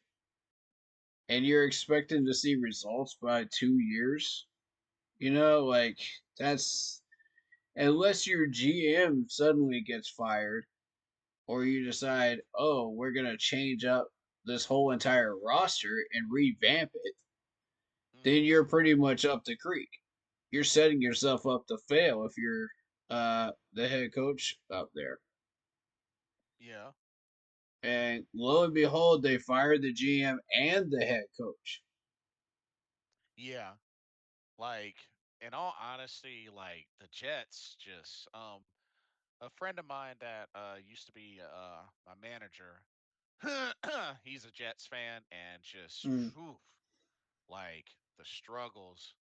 Yeah, I feel them. I mean, I know we've had our struggles, but man, the Jets, goodness gracious. And respect to all the fans out there that are coming out there and showing their colors. You know what I mean? During the years, And it and I think most of them are doing that because of the fact that they have Aaron Rodgers. But that's not going to save you. and don't get me wrong, they got a lot of good young talent. I mean, um, Wilson, Sauce Garner, Brees Hall. I mean, they got some Yeah, good young up and coming talent. So I it's mean, starting to do a little something, something, but it's too little, too late for the head coach. yeah. He's been on that hot seat for a while now, and if you're not doing anything with that talent, bye bye out the door. Now It, that I think about it, what was the last time the Jets made the playoffs? Since Sanchez? yeah, Oh Lord. and if you're a Raiders head coach, that's a revolving door job too. That's the second one you don't want because if you're not making second place within a year and a half, you're automatically on the hot seat. After two whole Right. seasons, you're done. Pack your bags, get on a plane. You're a failed experiment in LA. And it's ridiculous because at some point, these players are not going to want to stay there, and there's going to be a massive fire sale out of LA. Dang, dude, they haven't been to the playoffs since 2010. Wow. Yeah, that was when they went 11-5 and made it uh to the AFC Championship with Mr. Butt Fumble, Mark Sanchez. Which was insane. I Yeah, remember that. which I know I talk badly about him with the butt fumble, but the Hmm. dude was a pretty solid quarterback. I mean, Yeah, it was. you get to the AFC Championship, you're saying something. But Yep. dang, that was 2010 though. Like, dang. Yeah, that's a long time to have to put up with it, man. Yeah, I mean, shoot, 14 years. We're Dang. approaching that. But I mean, I think next year's going to be it, though. I think we're ending the streak next year. here's hoping. I mean, I'm curious to see how this season finishes, but I'd say give it, either next year or a year afterwards, and hopefully we should be good, like a lot more solid. But next year would be nice, would be really nice. But Yeah, I'll say this. If we have another off season like we did the first one, there is zero excuse why we go below 500 next year. yeah, good call. Zero excuse. I don't care. Even injuries won't stop us from going below 500 because we should have at least some depth by the end of that. Hmm. We ought to be at about 75% of the way there. You know? Yeah, yeah, good call. Let's see. Shall we do some other game predictions, or were there? Yeah, absolutely. Let's do it. Okay, let's see what this I We want to do got this. Pro Bowl voting too, if you want to. Okay, yeah, we can do that too. Let's see. I know we got some Thanksgiving games tomorrow. So we got three Thanksgiving games tomorrow, and even one for Black Friday. So the Thanksgiving feast games starting with the Bears at the Lions. Lions. That's an obvious one. Yeah, Lions are always that Thanksgiving team that's traditionally played on Thanksgiving. yep, For what reason, I still don't know. But, you know, it's just that team that you're always used to seeing while you're eating Thanksgiving turkey. yeah, good point. And you know, Lions Lions are solid. I mean, 10-1. I mean, Yeah. they're the top team in the NFC so far, and they just been on it. They've been really on it and haven't really shown any signs of slowing down. So yes, I'm gonna agree. Lions for the win. Oh, Now this next one, the this Giants at the Cowboys. this is an interesting one because you got Dallas who just finally won a game, and you got the Giants who are kind of, yeah, you know. Honestly, this is an easy pick for me. Cowboys. Yeah, I gotta go Cowboys as well. Like, I'm sorry, but Tommy DeVito is not. Yeah, that dude is not it. Uh, Golly, like he's so bad. honestly, that team. Ugh. That Giants team is just, it's pure dog water. Yeah, I know one or actually know two friends of mine that I used to work with that are Giants fans, and I can't imagine what they're feeling right now. But It's crazy they went from two Super Bowl wins over the dynamic New England Patriots to now yeah, this. yeah, It's for sure. wild. But yeah, I agree. Cowboys for the win. And then the night game, Dolphins at Packers. This one is in Green Bay. Keep that in mind. Yep. Um,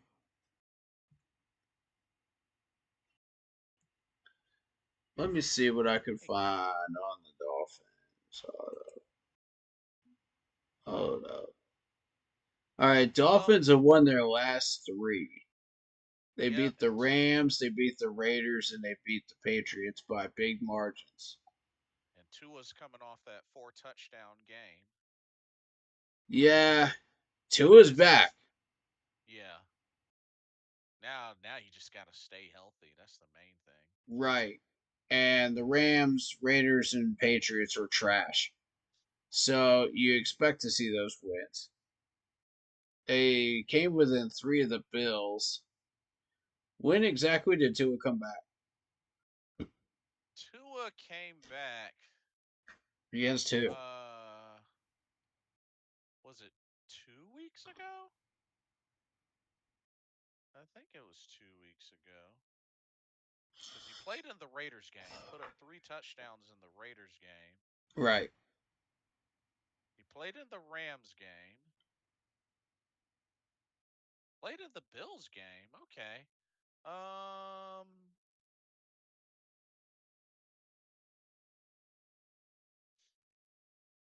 okay, it was the Bills game when he came back. It was the Bills Okay. game. That makes sense when you look at the scores because it was 30-27 against the Bills at Actually, Buffalo.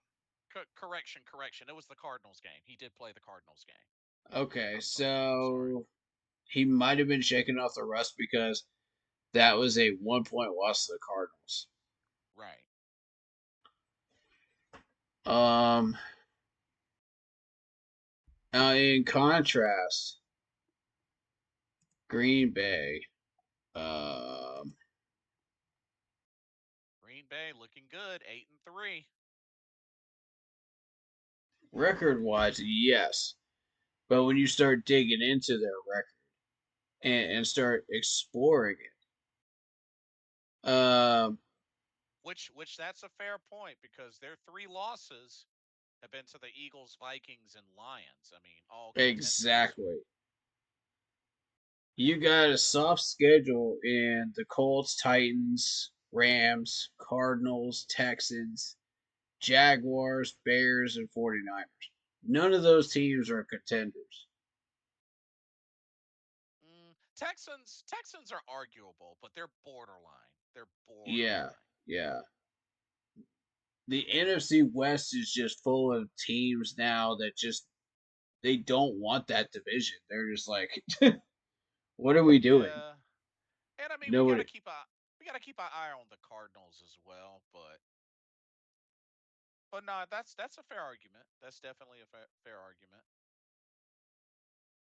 Yeah, so you got a Green Bay team that is now facing.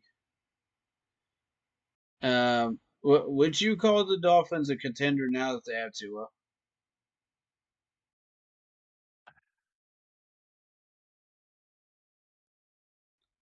Because There's I don't there's know. there's definitely potential, and with their schedule, they actually have a great opportunity to go on a run. So if I mean they're on a 3-game win streak, and they have a pretty they got a pretty favorable schedule. I mean, Packers, Jets, Texans, Niners, Browns, Jets. I mean,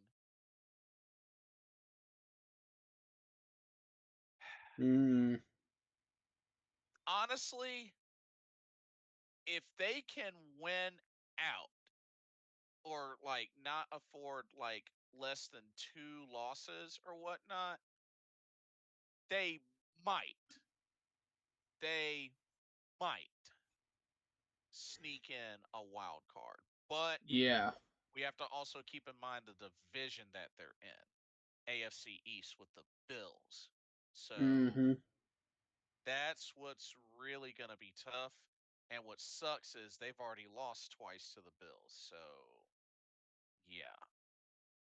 Um I think they might, if they can go all out and win, they might sneak in a wild card, but honestly, I think they're going to come up short. That's what I And, think too. and the reason why I say that is because you got to remember you got the Baltimore Ravens and the Steelers battling back and forth. You got, when you look at it, the AFC West. I mean, the Chiefs, Chargers, Broncos, like Chargers and Broncos, I definitely see competing for a wild card spot. So, Yeah, the Broncos are on fire. yeah. So, it's going to be some close competition for that wild card spot because if you were to start right now, the the wild cards would be the Ravens and the Chargers.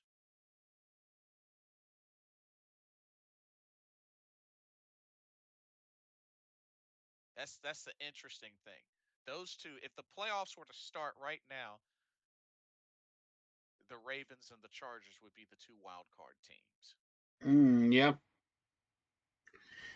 I would venture to say I think it's going to be the Broncos instead of the Chargers. I think the Chargers are going to drop off the table. Yeah. Yep. So I'd What do you? be willing to put my money on the Broncos as a wild card. I see. Now, going back to the game, I Hmm. honestly, Green Bay at home Thanksgiving. I just it's hard for me to bet against them. I got to go Green Bay. I'm gonna have to agree. Um, yeah, but the problem is whenever Green Bay faces a legitimate opponent, they falter. So this is now three playoff contenders they've lost to: Eagles, Vikings, Lions. Uh huh. If Tua is fighting to get into the playoffs for a wild card spot, I've got to bet on Tua. So, Jordan Love hasn't exactly been playing A grade football lately either. So, you know what? I'm gonna go Dolphins. I'm going Dolphins. Locking it in. Oh, Locking it okay. in. Upset. Interesting. Very interesting. Hmm. Okay. Okay. The Black Friday game. Oh man. Yeah. the the Raiders at the Chiefs. This is the game where KC starts blowing people out. And I'm so Yeah. thankful it wasn't us that started that. We easily could have been, which scared the ever loving heck out of me as a Panthers fan. I Which by wasn't the going to say it on stream until the game was over. I feel for my dad. If Dad, if you're watching, I'm sorry. The Raiders are on a 7-game losing streak. And And honestly, this is lo going to and be number behold, 8. first team to ask for Daniel Jones was the Raiders. I was like, really? Y'all Yeah. just can't get out of your own way, can you? Yeah. It sucks, man, because I want to see them succeed so bad. They've been mediocre for so long. There's no Yeah. reason for it. And it's a bummer too cuz Antonio Pierce, great player, but I'm not so sure he's a great coach. I hate to say it, but I These mean, this is players are for gonna want out, man. I mean, it's his first year. It's his first year, but like ugh. He's already on the hot seat, Mhm. and there's going to be a massive fire sale of Raiders players, and I want a couple of them,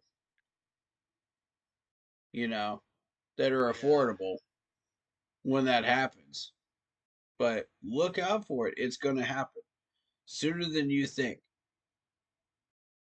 They're going to get tired of all these coaches coming in and out because it's starting to look like a revolving door like Carolina. Right. And sooner or later you're going to have players that are just like, why would we want to be drafted to LA? I don't want to go there. You know, they're not going to pay Yeah. me. Why do I want to go there? But There's no way chance to win a championship. Nothing. Why would I yeah. want to go to a place like that? That's like New York Jets. It's like, Yeah, pretty ugh, much. But yeah, gotta go with the Chiefs, Chiefs. Chiefs definitely. Chiefs about to go 11-1. Goodness God, gracious. I say they only lose like 3 games this year, max. And it looks like the Raiders are going to go with Aiden O'Connell to start. This Well, is gonna be a game that's gonna be in the teenage numbers because again the Chiefs play down to their opponents. It's what they yeah, do. and the score ratios in these 7 losses for the Raiders. Ooh, I mean, I'm gonna say 27-14 on that game in favor of the Chiefs. yeah, They're gonna act. they're gonna give the Raiders a chance to win, but the Raiders are gonna be like, nah, dog, I don't want it. Yeah. Oof. Goodness gracious. And they're 2-9 right now on a But 7 game losing streak. And sorry, but it's about to become 8. oh my god, man. Something just tells me they're picking up Shador Sanders too in this draft. Oh, my dad wants him. My dad wants him badly. That's the wrong pick. I'm trying to tell you that's the wrong pick. Y'all watch and see. Corey's Colorado doesn't Corey's play all calling. these major opponents like Ole Miss does. And Cam Ward does. Yeah, but that was quite an interesting jump going from Jackson State to Colorado.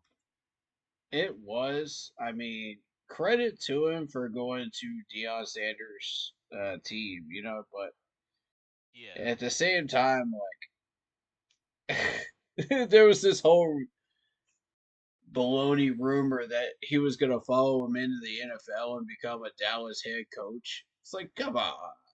Oh man, I don't know if And that's for last sure. I heard from Jerry Jones, he's looking to extend Mike McCarthy. Oh really? Yeah, so that's not happening. So all you people that were enthusiasts of that, nope, sorry, it's not a package deal in Dallas. That came straight out of the horse's mouth himself. That came from Jerry Jones. So yeah, that dream's dead for Dallas Mm, fans. Sorry, ew. I know how much y'all wanted that, but hmm, Um, let's see. So Colts in New England. we're both in agreement on Kansas City. Okay, Sunday game, Sunday, December 1st. We're gonna start with Chargers at Falcons. Chargers at Falcons. This is an interesting one because Uh, when you look at the Falcons, they just dropped the game to Yeah, the Broncos in a big, big way, 38 yeah, to 6. yeah. That was a Yikes. mollywhopping. Um, and you look at the Chargers. The Chargers just dropped a big game to the Ravens by 7 points. But they're still playing pretty decent ball here. They went on a 4-game winning streak before that happened. Right. Against mid-tier teams, bottom level tier teams. Yeah, But and still, like that's still a 4-game winning streak. yeah, and J.K. Dobbins is week to week with that MCL injury. Yeah, so I'm looking at. By the way, those are fresh uniforms from the Chargers. I love those Yeah. blue with the yellow lightning bolt. That's cool. To be honest with you, I I feel like this could go either way. Um, the Falcons are going to be pissed off after their loss. They're the problem with the Falcons is this is now a, a loss to the Saints 20-17 as well. Ah, I see. Yeah. So it's not going to matter how pissed off they are. They're going to calm down and actually play some Falcons football. If they really want to recover. Hmm. And that loss to the Saints and the score against the Broncos really just told me, okay, it started to open the door for questions about how much of a contender is Atlanta.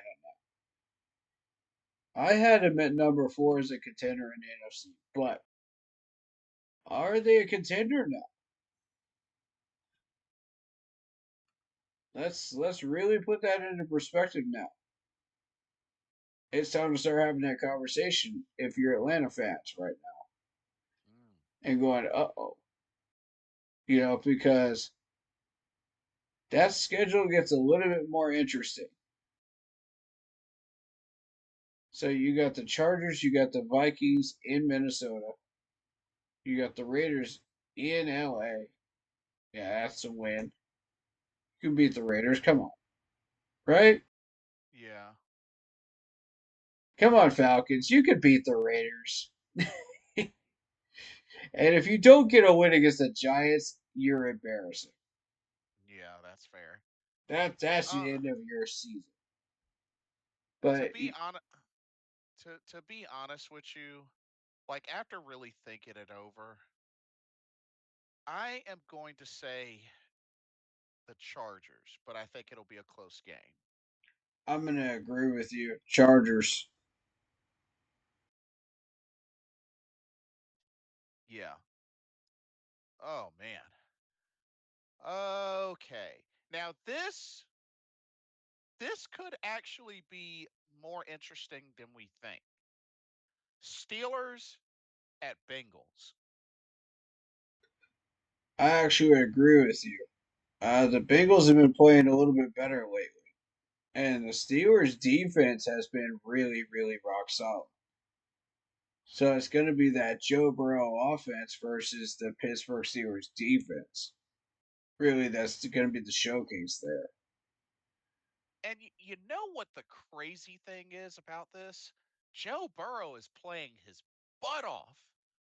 I mean, 3,028 yards passing, third in the league, 27 touchdowns, tied for first, and only four interceptions, and is second in QBR with a 75.6. The dude is playing well, but just the record's not reflecting it. Yeah, exactly. And I think that has to do with the Bengals defense right now, because the Bengals Yeah. defense is kind of collapsing. Yeah, because I mean, Jamar Chase, he's already hit his 1,000 yards receiving for the season, and Chase Brown. I mean, he's on the up and coming, 607 yards rushing, but Could we be intercept. seeing a Pittsburgh win here? I think so, yes. To Because to be Pittsburgh's defense is going to outplay Joe Burrow. to be honest, I feel like this is the last year of Deshaun Watson on the Texans all over again. When they finished 4-12 and Deshaun Watson finished a top five quarterback in the league. Yeah, So that's fair to say, yeah. honestly, I think the Bengals offense puts up points, but I don't think the defense is going to help them out. So, in factoring that, I got to go with Pittsburgh. Yeah, and credit to Unk on his stream for pointing this out. Joe Burrow will sit behind center. And, depending on what he sees pre snap, like if he sees the blitz coming up, he will just play fake the heck out of it and then throw it deep to T. Higgins every time. Mm, And that's what you got to watch out for if you're Pittsburgh's defense. Like that's what I warned us to be aware of. yeah, Um, just Cincinnati needs help on the other side of the ball, though. and J.C. Horn got burnt by that a handful of times. We warned Yeah, him. And if you don't have safety help, you're gonna get screwed. right. So if Pittsburgh doesn't have safety help, it ain't looking good for your corner. He better Yeah, be no able to kid. handle his business. Yeah, no kidding. I mean, man. So we're both in agreement. Steelers. Yeah. Pittsburgh CJ Henderson is actually on the IR. Oh, bummer. Yeah. Um, okay, this next one, this should be a good game. Cardinals at Vikings. No, this isn't a contest for me. It's Vikings. Really? You don't think so? Vikings are better. They've been playing some good ball lately. And, you know, a lot of people are sleeping on Minnesota as a contender, but they are 9-2 for a reason. This is a legitimate 9-2 team. So not Uh, you're not convinced yet on the Cardinals, despite being 6-5 and in the running for NFC West. well, the NFC West is up for grabs right now. It Anybody could is. go It after is. the division title at this point, but nobody wants it. That's It the is. problem. And Arizona's just like, fine, I will take it. You know? Yeah, Seattle ended their 4-game winning streak though, Yeah, all four teams down there are just evening out, and they're just mid. and that was a low scoring game too. I mean, 16-6. That was not a high scoring game. Yeah, you look at the Vikings' schedule. I mean, yeah, they did lose to the Lions, but this is a legitimate 9-2 record here. And Hmm. now you're about to hit these games where you're about to really get tested. You got the Cardinals, Falcons, Seahawks, Packers, and Lions coming up. So now we're gonna Right. find out what this Vikings team is really made of. But they played a tough one against the Lions. Kept played it to about 3 points. So Hmm. uh, and they got to win over the Packers too. So I'm willing to push that this is a legitimate team. Okay. The Cardinals, in retrospect, let me see what we're doing with Cardinals. Yeah, they just took that loss to the Seahawks, and it was just basically a boring defensive battle. Like there's nothing Yeah. going on during that game. Yeah, Kyler Murray, I mean, it's been lighting it up in the yards, not so much in the touchdowns. I mean, only 12 touchdowns, 4 interceptions, kind of low. yeah. It that signals to me there's red zone issues. Hmm. James Conner's playing well though. 705 yards rushing, 5 touchdowns. Right. Well, I mean, they're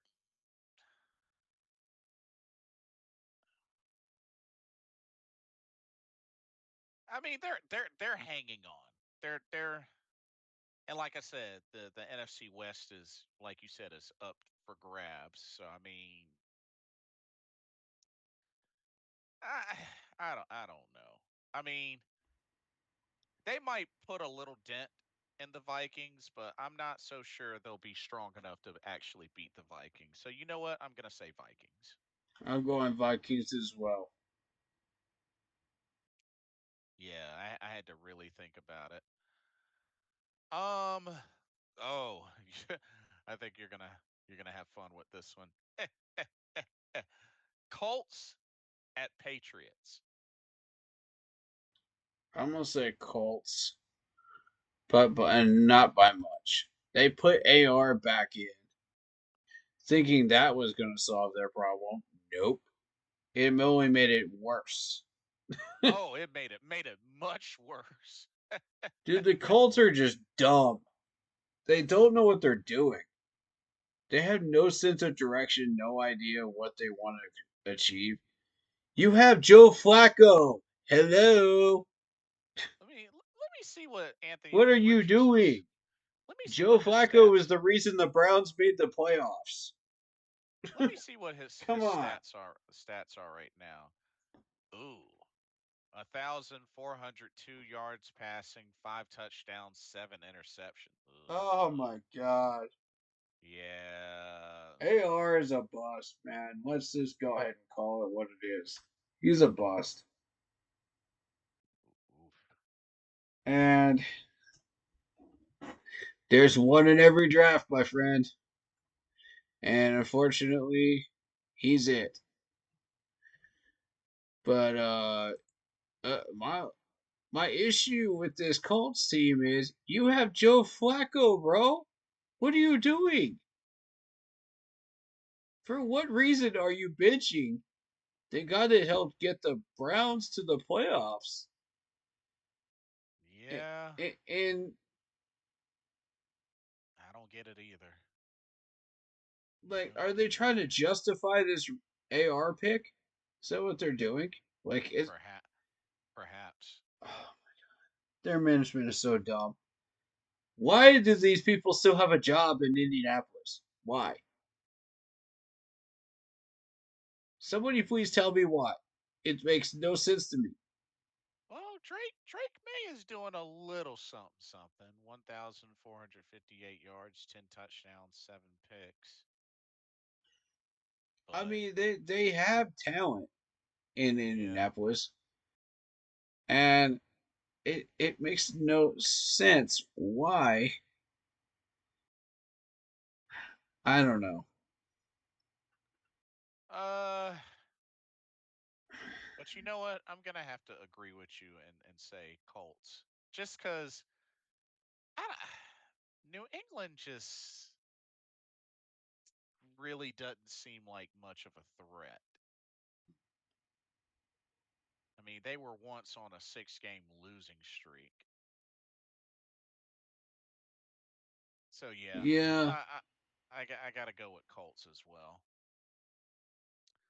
Um, next, Seahawks at Jets. this is a tough one for me because uh the Jets are all over the place. Right? They've got no sense of direction. Aaron Rodgers isn't helping them. He's getting pissed off. And Seattle, in retrospect, has now beaten two NFC West teams. So they have taken command of the NFC West. They won it, you know? Yeah. But they can't compete against teams like the Bills, the Falcons, the Lions. They can't light a candle because they don't have enough talent. Yeah. And they don't know And what they're doing with that talent. So, but nevertheless, you got a totally dysfunctional Jets team. mhm, Yeah, and they just took a loss to Anthony Richardson and the Colts. yeah. Gross. Yeah. Plus, you took a loss to the Cardinals. A big loss, 31-6. Ew. Yeah, that was a pretty bad loss. Ugh. You I mean, lost to the Patriots as well? What the heck? Wow. well, they split with them. They split with them. Okay, yeah, they did split with them. Um, I gotta go see Ox here. Sorry. Sorry, yeah, Jets fans. Gotta go with the hot hand, and that's Seattle. yeah. Seattle's definitely the stronger team, so it's easy pick. Yep. Now, this next one may be even more interesting. Titans at Commanders. Washington needs a rebound game. This is the one. Yeah, they're on a 3 game losing streak. The Titans are so bad. Like, how do you Yeah. trade DeAndre Hopkins to the Chiefs? Like, How dumb is your GM? Yeah, Like, there's just no way. There's no way.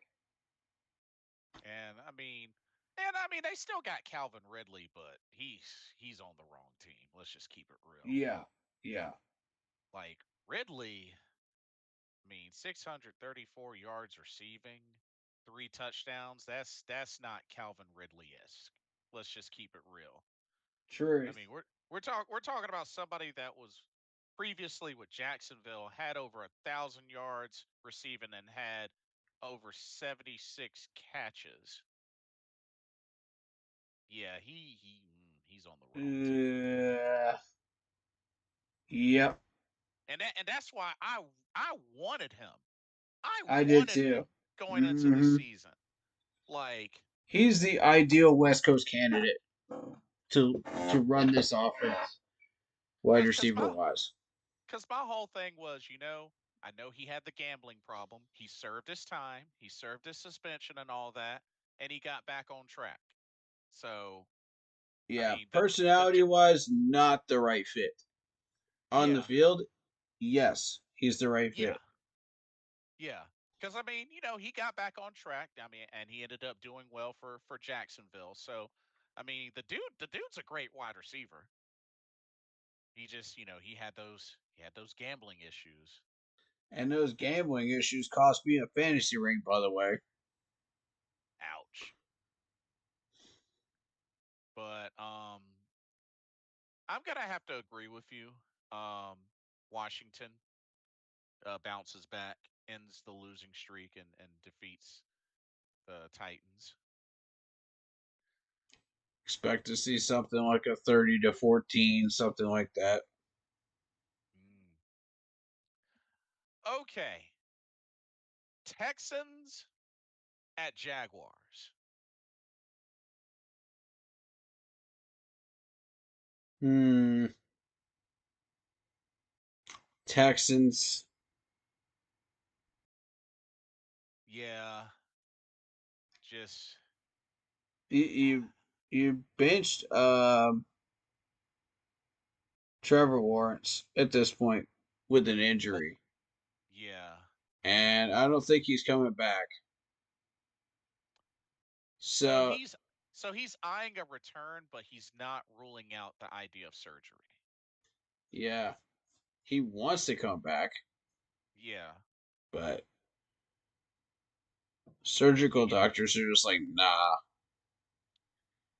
If you ask me, I think they need to just shelf him for the season.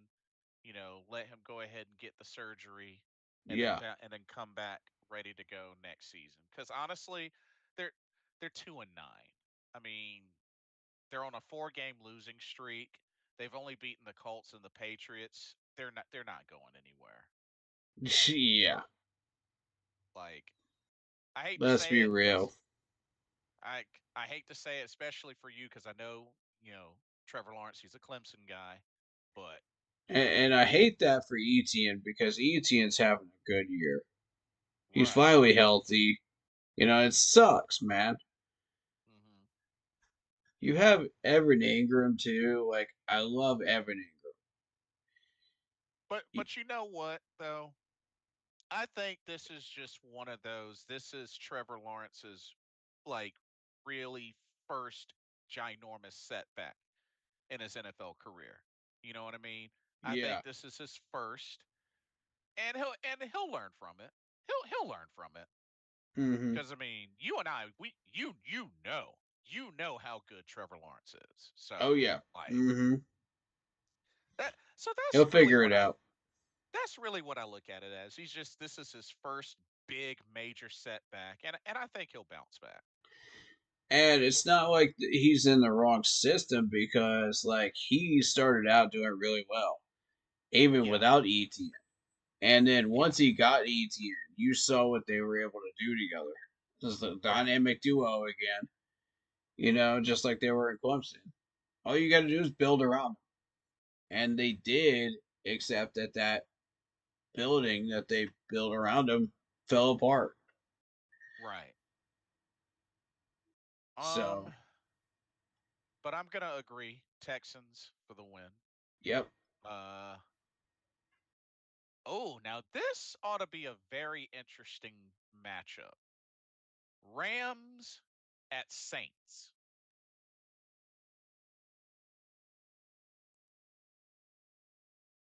Hmm.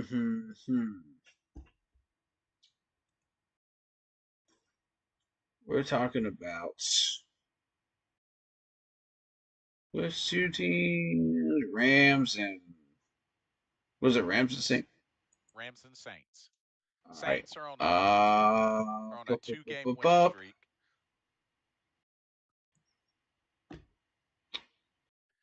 Now here's Saints are on a two-game winning streak after losing seven in a row. yeah, Rams just took a 37-20 loss to the Eagles. Oof. Yeah, it was a rough one.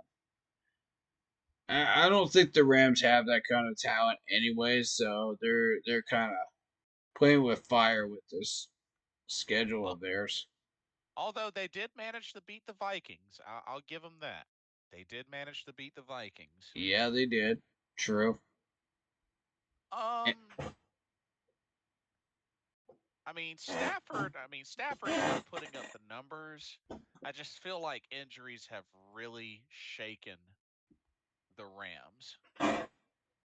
I'll agree with that. Um, Cooper Cup's not really the Cooper Cup we're used to seeing. Yep. So I don't know, bro. Like, The thing is, the Saints have the talent. Okay, the Saints have the talent, but they're just not playing like they have the talent. yeah. And You you know what's saw what they did to the Cowboys week 2. I mean, that proves they have that type of talent.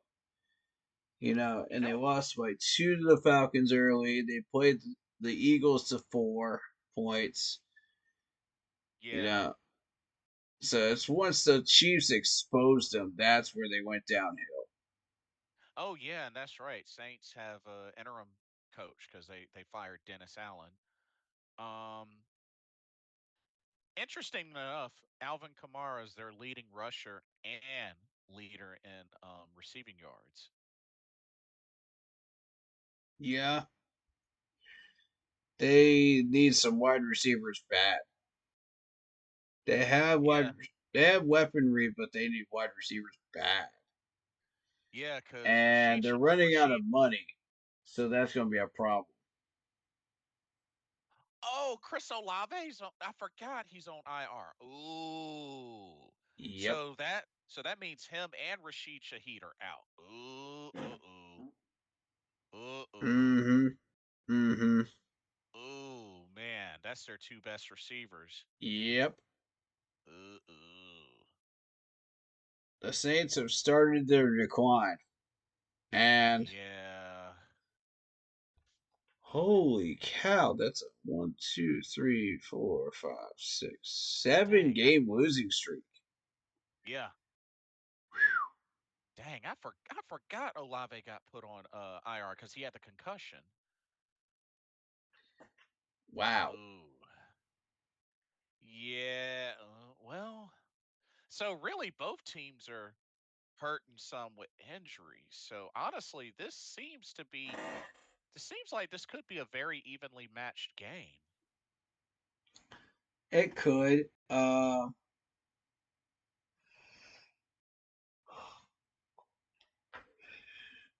I think that it'll be a defensive game. And Then the team that has the better defense is the Saints. yeah, and oh yeah, that's right. They don't have Marshawn Lattimore anymore. He went to the Commanders. Got picked up by the Commanders. Mm. Shoot. Uh, you know what? I'm gonna give the slight edge.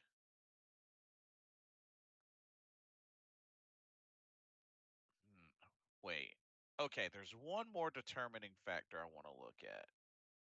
Okay. Rams defense. Rams defense. And also turnovers. So, Turnovers will play a key factor in that game. right. Let me see something.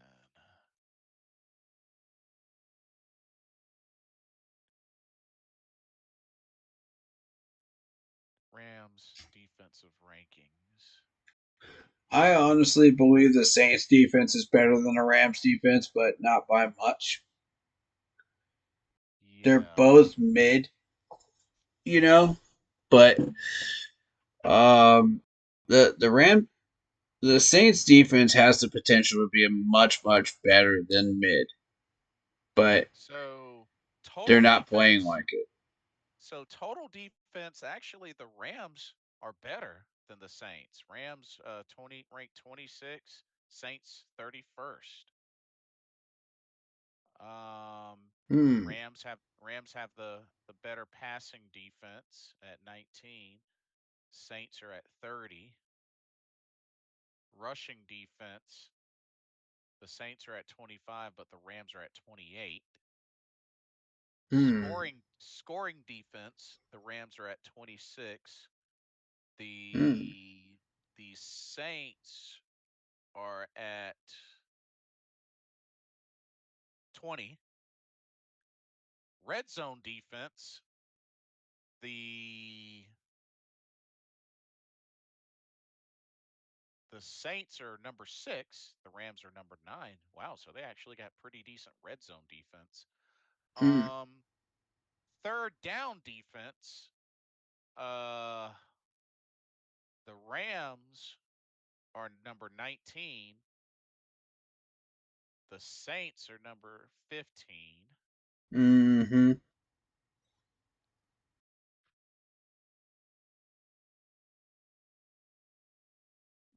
Oh man. So judging by that, I'm What's the gonna give the turnover ratio between the two of them? Because I would think the Saints have the better turnover ratio. turnover ratio. I gotta give the edge to the Saints. Those two factors alone.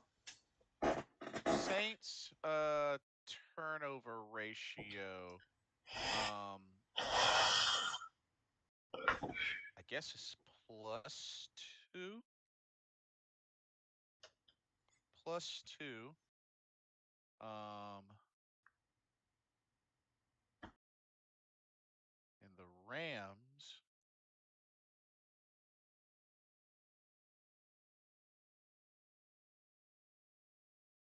are actually, oh, here we go. So the Saints, yeah, the Saints are a +2.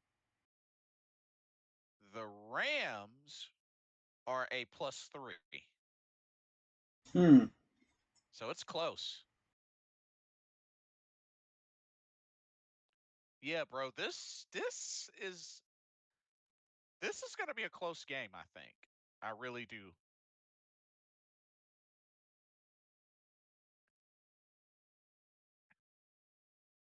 And the Saints are at home. Uh, you know what? I'm going Saints. I'm going to give the slight edge to the Saints because they're at home. So I'm gonna agree. I'm gonna go Saints. Let's see. We've already done Carolina, Tampa Bay. We both were in agreement on Carolina. Um, oh, here we go. Eagles at Ravens. This is a Eagles at big Ravens. one right here.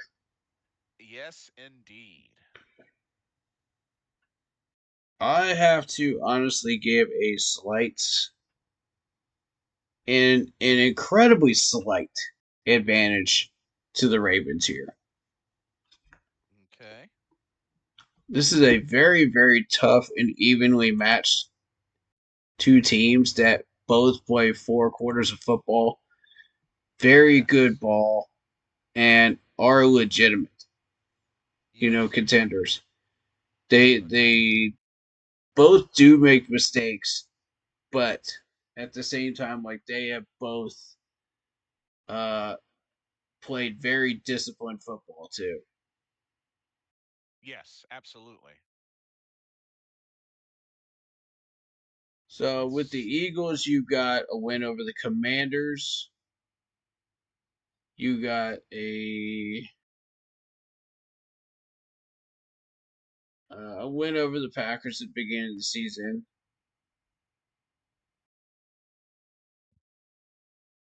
Um, hmm, they blew out the Bengals. not to mention Lamar Jackson's still balling. Over 3,000 yards passing, 27 touchdowns, only 3 interceptions. Indeed, indeed. Who is most likely going to be in the MVP discussion again. Yep.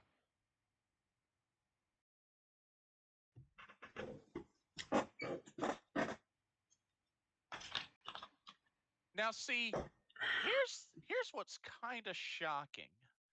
Jalen Hurts, 2,376 yards passing, not bad. Only 13 touchdowns, only 5 interceptions, but I'm surprised he only has 13 passing touchdowns. That's a little surprising. But then again, when you have Saquon Barkley doing what he's doing, you might not have to pass so much. And also, I want to point out the fact that Baltimore's first round pick was Nate Wiggins from Clemson. Dude's a beast. They got Devontae Walker, TJ Tampa, Devin Leary. They had an excellent draft. Hmm. So,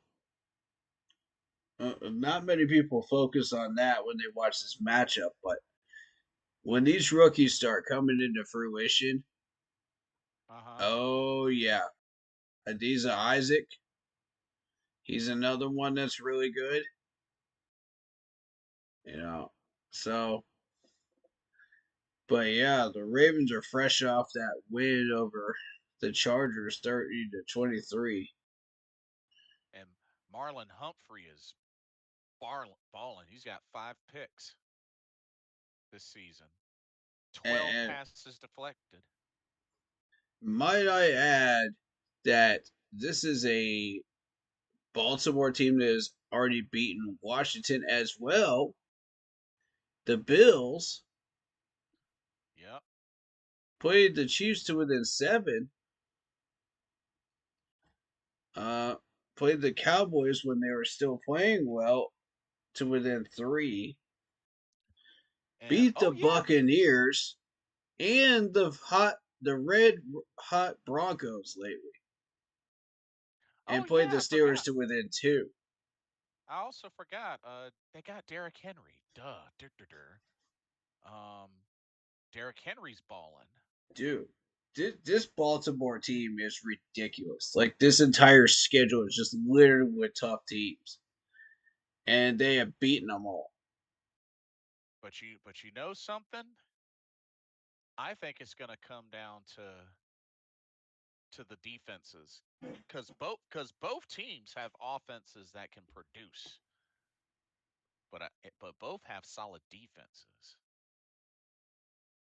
Yeah, last week, Baltimore's defense gave up 23 points. They did give up 34 to Joe Burrow. They gave up 24 against the Browns. No, 29. 29. So that's not a good look. So check this out. And this is defensive rankings. This is from Fox Sports. Hmm. Total defense.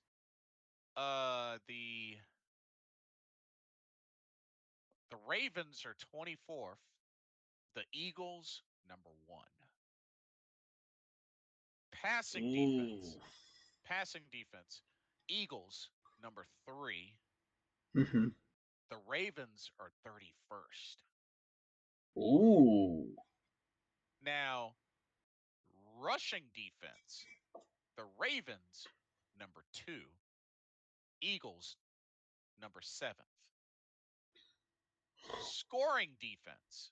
Eagles 6, Ravens 23rd. Red zone defense. Eagles 5th, Ravens 15th. Hmm. Third da- third down defense. Eagles 3rd, Ravens 25th.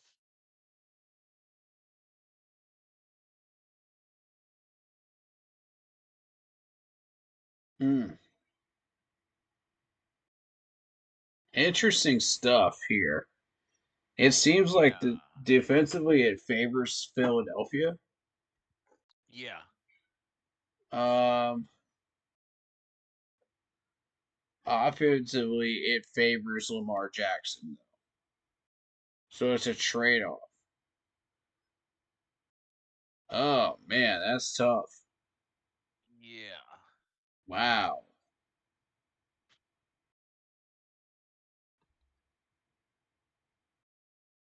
I mean, Baltimore's overcome several teams on that roster, that schedule. That were really, really Right. good. The Eagles, however, you lost to the Buccaneers. You did beat the Washington Commanders, so I'll give you credit for that one. You blew out the Bengals, which we weren't able to do. Mhm. Um, you beat the Saints when they were still contenders. So, I mean, I'm not sold on Philly. You know what? After really thinking about it, I'm going to give the slight edge to the Ravens. And don't get me wrong, Eagles tough defense. I think they got the advantage when it comes to defense. I'm But starting to let's wonder if those numbers aren't overinflated because of weak competition for Philly. and don't get me wrong. The Eagles. I mean, they've been a playoff team for the last couple of seasons, so it's not like it's out of the norm. But I just feel like what they're going against a two-time MVP and Lamar Jackson, and that offense has been cooking. Lamar Yep. Jackson has been having an incredible season. Can who will be in discussion for a potential third MVP, which brings forth a question I came across. Apparently, just according to Stephen A. Smith, this was really interesting. Actually, let me see if I can uh remember where it was. Here's the question: is Lamar Jackson's career a failure if he never wins a Super Bowl? Hmm. Define failure. So, well, What are we looking at here? I Are we mean, looking at like high numbers, like Matt Ryan type numbers, and he gets uh offensive player of the year a couple of those years? I mean, Dan Marino never won a Super Bowl, and look at him. I mean, shoot, you know, Mm-hmm. I wouldn't say his career was a failure. Fair Probably, point. probably, probably one of the best quarterbacks to ever play for the Dolphins, Fair if point. not, if not the best. Yeah, Um, so people want to throw out that term failure, but what did you learn? If you're having a bad season, what did you learn? You go in and you turn it around, go 180. yeah. Now, if somebody were to say Jim Kelly, mm, that's, I mean, four straight Super Bowl appearances and you lose. That's not normal. I'm just saying. Like, I mean, four chances Right. and you couldn't get it done. That Mm, that's arguable. Like, because it kind of reminds me of how you remember how Marvin Lewis would repeatedly get the Bengals to the playoffs, but he could not freaking win a playoff game to save his life. That's what it kind of reminds me of. yeah, I'll agree with that. So, and then again, Lamar Jackson has yet to play in a Super Bowl. True. I mean, would I say it's a failure if he never wins a Super Bowl? No. But if he's been to like five of them or three of them and couldn't win even one, that's questionable. That's questionable Mm-hmm. Fair because point. that would say a lot if you can get there but you can't win it, especially if you get there multiple times. And that's what makes me have to mention and think about Jim Kelly because he went there four straight times and couldn't get it done. Mm-hmm. That's not normal. I don't think that's supposed to happen. Plus the fact that you're playing this game in Baltimore. And what Yeah. did I say about the second half when you're dealing with Baltimore in Baltimore? That's a terrifying place to play. Right. So you're going Ravens as well? Yep. Okay. Um Next up, Niners at Bills.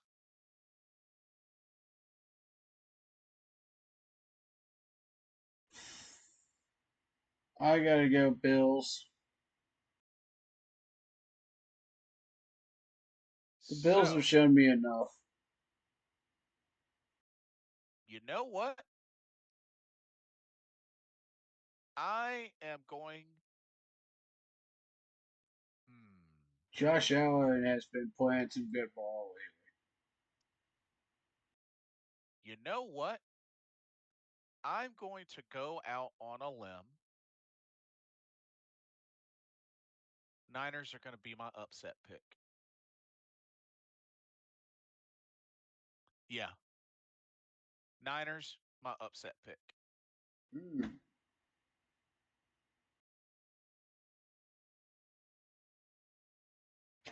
They got Christian McCaffrey back,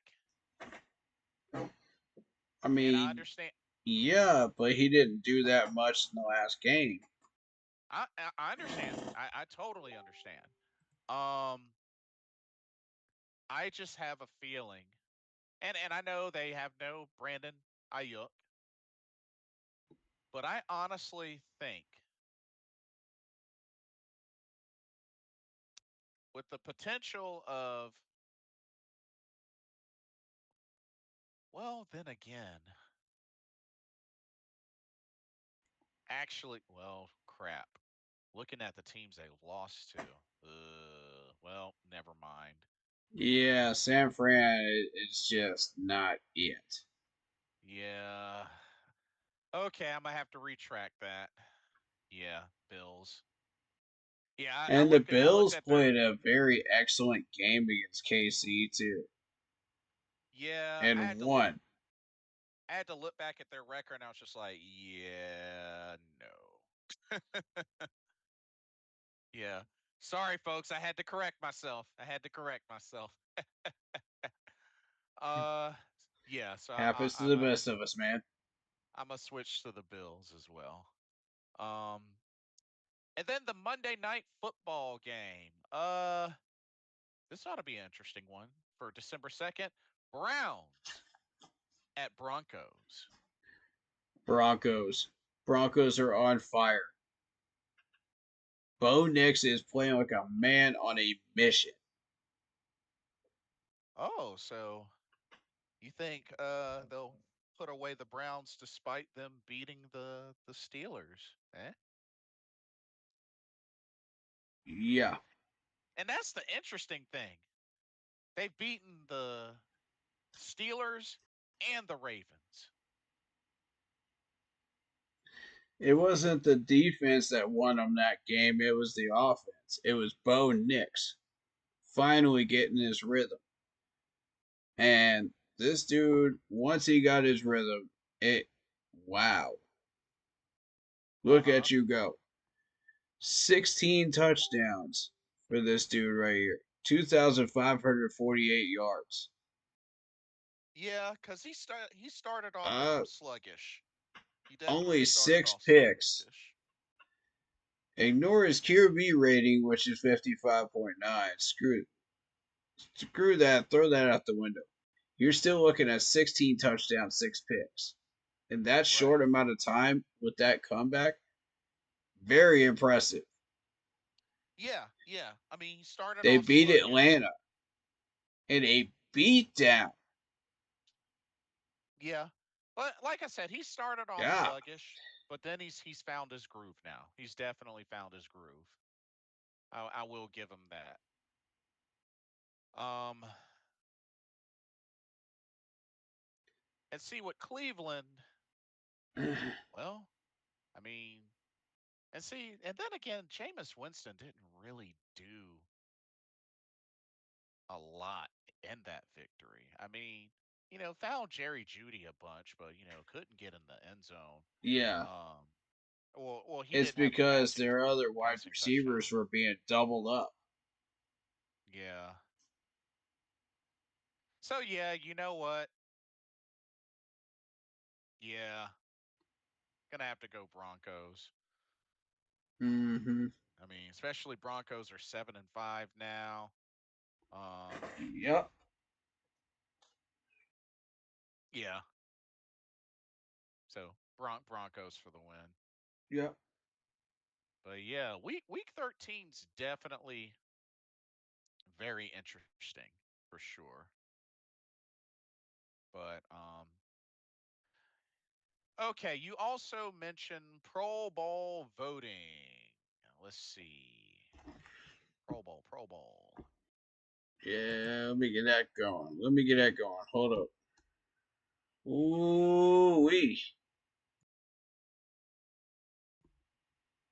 They had a Pro Bowl vote on the Panthers main website. There's a link on there. Oh, there is? Oh, okay. Yeah, yeah.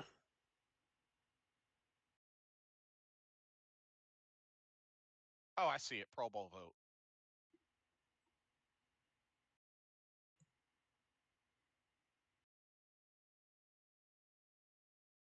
Oh, I have to sign in order to vote. Yeah. I'll tell you the ones I selected. And we'll go with that. Okay. For Okay. quarterback, you got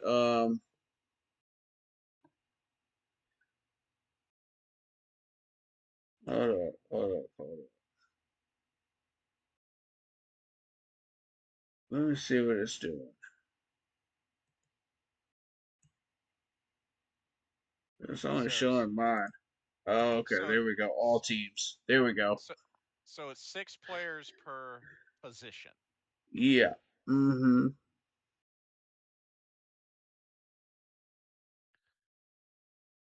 My six are Lamar Jackson, Mm-hmm. Baker Mayfield, Okay. Sam Darnold, Josh Allen,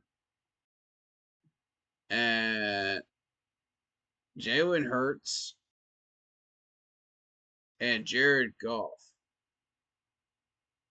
Okay. Um, with an because honorable mention to Bo Nix for the amazing turnaround. You know. hmm um, for me, I have to say Lamar Jackson. Mm-hmm. I'm gonna say Joe Burrow. Mm-hmm. I'm gonna say Baker Mayfield. Mm-hmm. I'm gonna say Sam Darnold because I think he definitely deserves it. Yep. Josh Allen, Mm-hmm. and you know what? I know this might be a shocker to some, but I actually will give number 6 to Jalen Daniels. It's actually not that surprising, to be honest. He's got 17 touchdowns, 5 picks on the Pro Bowl voting sheet. But I mean, if you look at his entire body of work, it's very, very nice. Yeah, And this has not been Patrick Mahomes' best year, so right, yeah, I can't rightfully give him a vote. I'm gonna give people a vote that deserve a vote. You know what I mean? That have earned it. right. Yeah, I agree. I definitely agree. Uh, Um, shall we move to running back? yeah. Running Running back. backs.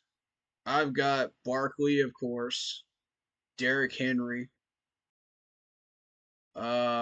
I've got Joe Gibbs.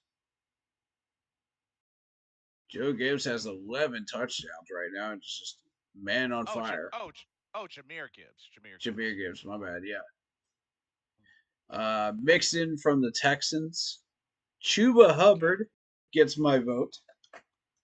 You hmm know I got to vote for my boy Chuba Chuba Choo Choo. Let's Uh-huh. go. And I think that's all that they allowed me to just want to vote for. It's just five. So for me, I gotta say Saquon Barkley. That's an easy one. Oh yeah. Derrick Henry. That's an easy one. Oh yeah. Jameer Gibbs. Yep. Josh Jacobs. Ooh, good choice. Jo- Joe Mixon. Mm-hmm. And Chuba Hubbard. Yes, sir. Gotta vote the Chuba Choo Choo. Chuba Chuba Yeah. Choo Choo. Yeah, he definitely, I believe he definitely deserves to get in there. Oh yeah. He is killing it this year. Yeah. Um. Okay, wide receiver. Here I'll go first for wide receiver. Alright. So this is probably one of the most difficult ones, It but is, yeah. after really thinking about it, I think I came to a pretty decent conclusion. Jamar Chase, Mm-hmm. Justin Jefferson, Mm-hmm. CeeDee Lamb, Mm. Terry McLaurin, Mm-hmm. Zay Flowers, and Oh. this one I had to really just go based on like how well they're doing and just their record and whatnot. Uh Amon-Ra St. Brown. Alright, so I've got Jamar Chase, Justin Jefferson, hmm Terry McLaurin, Okay. Amon Ross St. Brown, and AJ Brown of the Eagles. Okay. Nice. Okay. I've been watching AJ Brown all year, and this dude is balling. Notice Yeah. the 19 yards per attempt. That leads the Yeah. league. And that's a big, big number right there because that means you're getting chunk plays down the field. You're moving your Uh-huh. team, True. and yeah, he's getting an average number of touchdowns, but that 19 right there is impossible to ignore because Philadelphia is getting the points on the board. He's opening it up and he's giving his teammates opportunities to get into field goal range and into the red zone to have opportunities to score. So it doesn't necessarily have to be him, but he can get into those situations for you. Yeah. Fair And point. that's Fair point. invaluable. You got a guy like that. Okay. Next category is fullback. um shoot.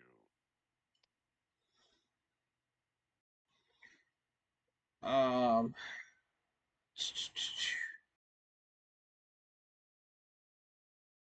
I like Jessic and Ham. And the reason is because look at the yards per attempt. Yeah. Yeah, those are good picks. Those When are you really have good picks. 7 yards per attempt, you're doing something right as a fullback. Yeah. True, true. And you got a touchdown, oh yeah. And you want to steer away from the people that have fumbles, which would be Ingold and Steele. True. So Although, I mean, Steele has the most yardage out of him, which I mean, that doesn't, that's not the end yeah, all be all. true. I think the main ones that stand out to me, I'm gonna go with three of them: Juicedeck, Ham, and Ricard.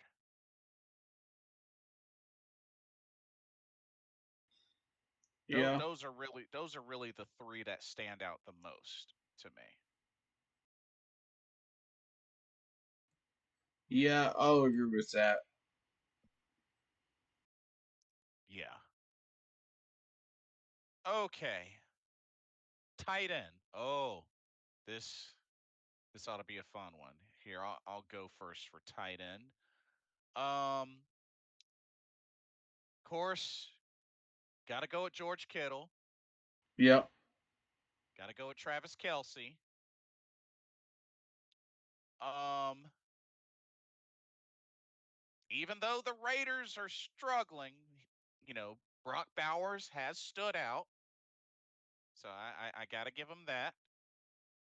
Um, Cade Otton and Mark Andrews, or actually, and also Zach Ertz, and also Yeah. Zach Ertz. All right, so here's my choices. I'm going Greg Kittle, Kyle Pitts. Okay, Kyle Pitts from Atlanta. Okay. Yeah. Even though Atlanta is barely on top of the South right now, Kyle Pitts is doing work. Hmm. Look at those 15 yards per attempt. For a tight end, that's Right. topping Travis Kelsey right now. Yeah. His numbers are better. You got Kyle Otten, of course. Honorable mention Zach Ertz, but I'm going Andrews. Yeah. Good pick. Good pick. And He. my last one is Kraft from Green Bay. Six Oh, okay. touchdowns. That's a good pick. Yeah. Yeah. He's quietly getting the job done. You know what I mean? in Green Bay, Yeah. and people aren't noticing him. Also, another honorable mention is Sam Laporta. Sam Laporta from the Lions. Good Yeah, one. Good you one. mentioned him. You liked him. Yeah. Okay. I would go with Travis Kelsey or Gray, but the problem is they're splitting catches, and that works against both of them Hmm. in the Pro Bowl voting for me. Yeah. Cool. Fair enough. Fair enough. Yeah. Okay. The tackle position. I mean, Yeah, neither one of our tackles is getting a vote. Sorry. nah, no way. No. I really don't know who has really stood out in the tackle department. Um, I can mention a few names on this list that I recognize. Fuega um, is one. I I recognize Panay Sewell, of course. We um, scouted him. um, Cam Robinson. Let's uh, see. I'd say Izidu. Wanya Morris. I would pick him. I don't see why not. Wanya Morris has been having a bad year. We actually pointed him out as a weakness Wait, really? against our pass rush. Yes, he was their Oh, one weakness against our pass oh, rush. oh, interesting. Okay. But typically he's been having a good year, but not this year. So I can't give him a vote this year. Ickey's been trash all year, except for this KC game. Oh, Cam Robinson. Oh, duh. Yeah. Yeah. Okay. Then you got Wirfs. I recognize him. I Yeah, Tristan recognize Wirfs. Trevor Penning. Um, Armstead, I recognize. Brandon Coleman. There's a few names I recognize here. Joe Alt. Let's see. Joe Valesco says Joe Alt. Yeah, Joe Alt is actually one of my choices. Yeah, that's a good pick. I'm going Slater. I'm going Dawkins for the Bills. Okay. The Bills had an excellent line and proved it against KC. Um, Now, whether that was the tackles that had trouble or not, I don't know. But somebody was having some major trouble against that KC pass rush. And that remains to be seen. I'd have to go back and look at it. But I'm picking Panay Sewell. He's already had a Pro Bowl as well. Yep, that's true. Okay. Are you ready to go to the guards, or are you still picking tackles? I got him. I Oh, already made these picks, but I'm just pointing out the ones I picked. oh, okay. Were Yeah, you done? Or oh, okay. yeah. All right, let's go to the guards. Um, I have to say, let's see, Samuel Cosme. Oh yeah, I forgot about him. I guess Chris Lidstrom. What do you I think, bro? forgot. You think Robert Hunt should go in there? Absolutely. Robert Hunt has not allowed very many pressures this year. Yeah. He's been having an excellent year, and so is Damian Lewis. I'm giving them both a vote. Oh, Um, okay. I've Right got on. Glasgow from the Lions. Oh, yes, yes. Yeah, I've always liked him. I did not vote Vera Tucker, but I do recognize him from the Oh, Jets. oh, Elijah Vera Tucker. Yeah, I do recognize his name, but I did not pick him. Um, let's see. Brandon Sheriff has been awful. So let's see. Uh, of course, I have to pick a Kansas City Chiefs guy here because that interior has been rock solid Mm-hmm. in Thunny. Yep. Yeah, I got a good look at this KC offensive line when they played the Bills, and I watched them for 4 whole quarters, so I saw exactly what these guys were capable of doing. Mm-hmm. I Right forgot on. about Samuel Cosme. I was gonna pick Samuel Cosme actually, but I picked Yeah. Evan Ingram uh, Oh, okay. Right on. and Lindstrom was gonna be my last pick there. But honorable mention Edwards from the Bills, Okay. and you got Mach from the Buccaneers, who's been having a solid year,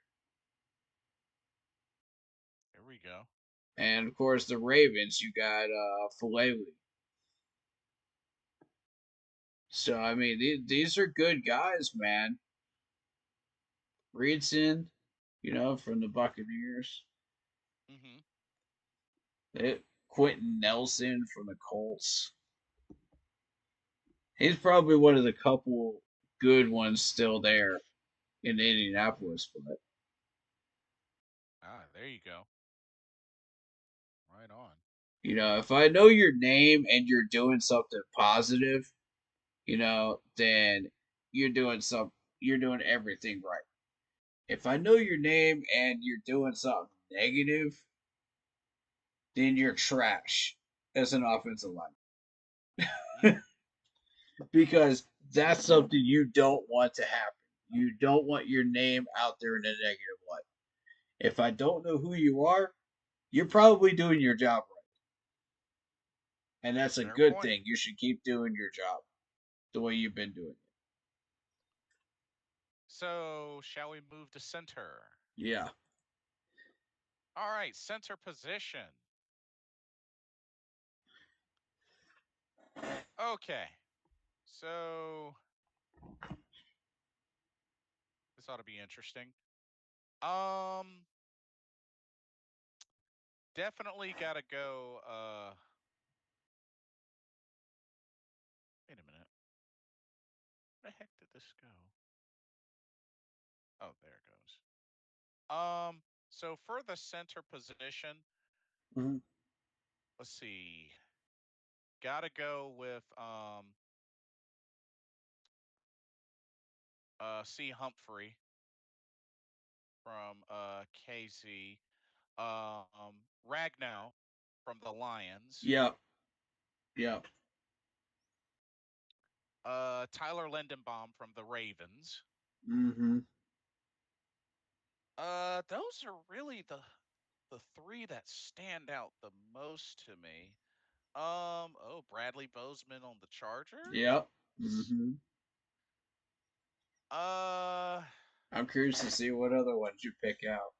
I've got a few. those are really the only ones that stand out to me personally. Yeah, that's all that comes to mind, to be honest with you. All right, so I'm gonna take a turn here. Um, Respect to a few of these, I didn't pick them, but respect to them. Myers from Uh-huh. Green Bay, uh, Opportunity from the Colts has always been solid. McGovern from the Bills has been pretty Uh-huh. solid. Jarrett Patterson from the Texans has been pretty good. Okay. I didn't pick any of these guys, but keep that in mind. Okay. And Eric McCoy's still there in New Orleans. Interesting. Let's see. And also shout out to Cade Mays, who has had an excellent last 3 games, but he's not been in there long enough to get a Pro Bowl. Sorry. You got to qualify for at least 5 or 6 games before you can get a Pro Bowl vote from me. Okay, fair enough, fair enough. Yeah.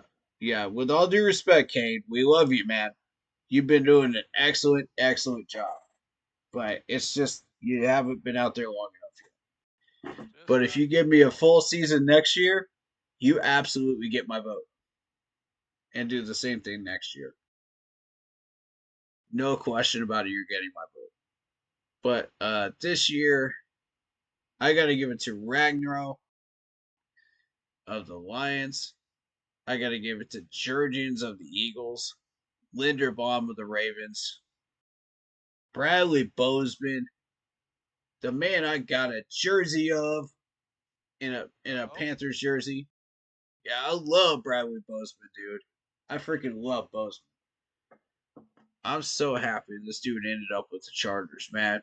Because the Chargers used to be one of my favorite teams back in the day. So Oh, good for interesting. him, man. Yeah, because that's where Norv Turner and Ron Rivera and Antonio Gates and all them came from. That Philip is true. Rivers. I That got is a true. Philip Rivers jersey sitting in my closet right now. Do you? Okay. Yes, sir. Right on, right on. I never was a full fledged Chargers fan, but I did like a lot of those players back in the day. LT, Antonio Hmm. Gates, dude, man, that team was freaking stacked. Oh yeah, that team was It was insane. so For good. sure. For sure. That team was insane. I'm so mad that they couldn't get past New England to get a Super Bowl, man, because they deserved it. But Yeah, for yeah, sure. shout out to Bozeman ended up with the Raiders, with the Chargers, though, man, and just doing work over there. Yeah, Zach Frazier of the Pittsburgh Steelers. I've been a massive fan of this dude for years. yeah, yeah. They've been looking good. And of course, They've been Humphrey from the Chiefs. With a shout out to Valdez of the Washington Commanders. He's been putting up work too this year. Oh yeah, And sure. I mean, Karras from the Bengals, putting up with Joe Burrow and his nonsense.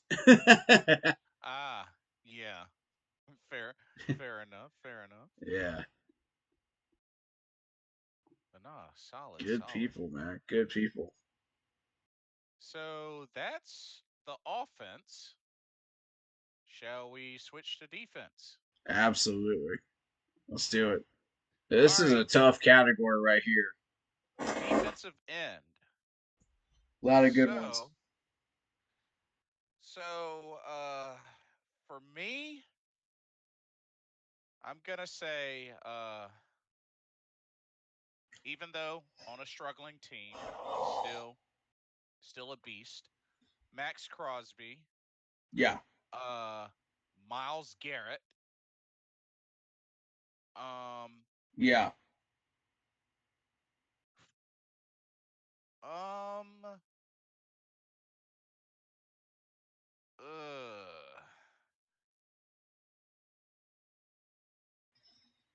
oh man, now this is getting really interesting. Um, Trey Hendrickson, yeah.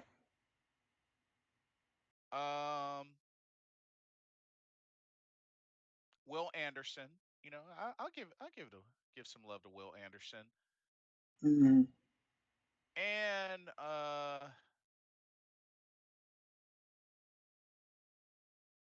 oh, Nick Bosa, and Hunter from the Texans. Yeah, Good those are my picks. choices. Good choices. All right, I got you. All right, so I got Trey Henderson right out of the gate with 11 and a half sacks. I mean, Yep. that's leading the entire league right now. Yep. You got Hunter from the Texans. Shout out to this man just quietly getting 10 and a half sacks, Hmm. you know, and his counterpart, Anderson. with 9.5 over there. Beautiful Yes, pass rush that and D line that Houston has put together. It's just nasty. it's really been flourishing. Oh yeah, it is nasty.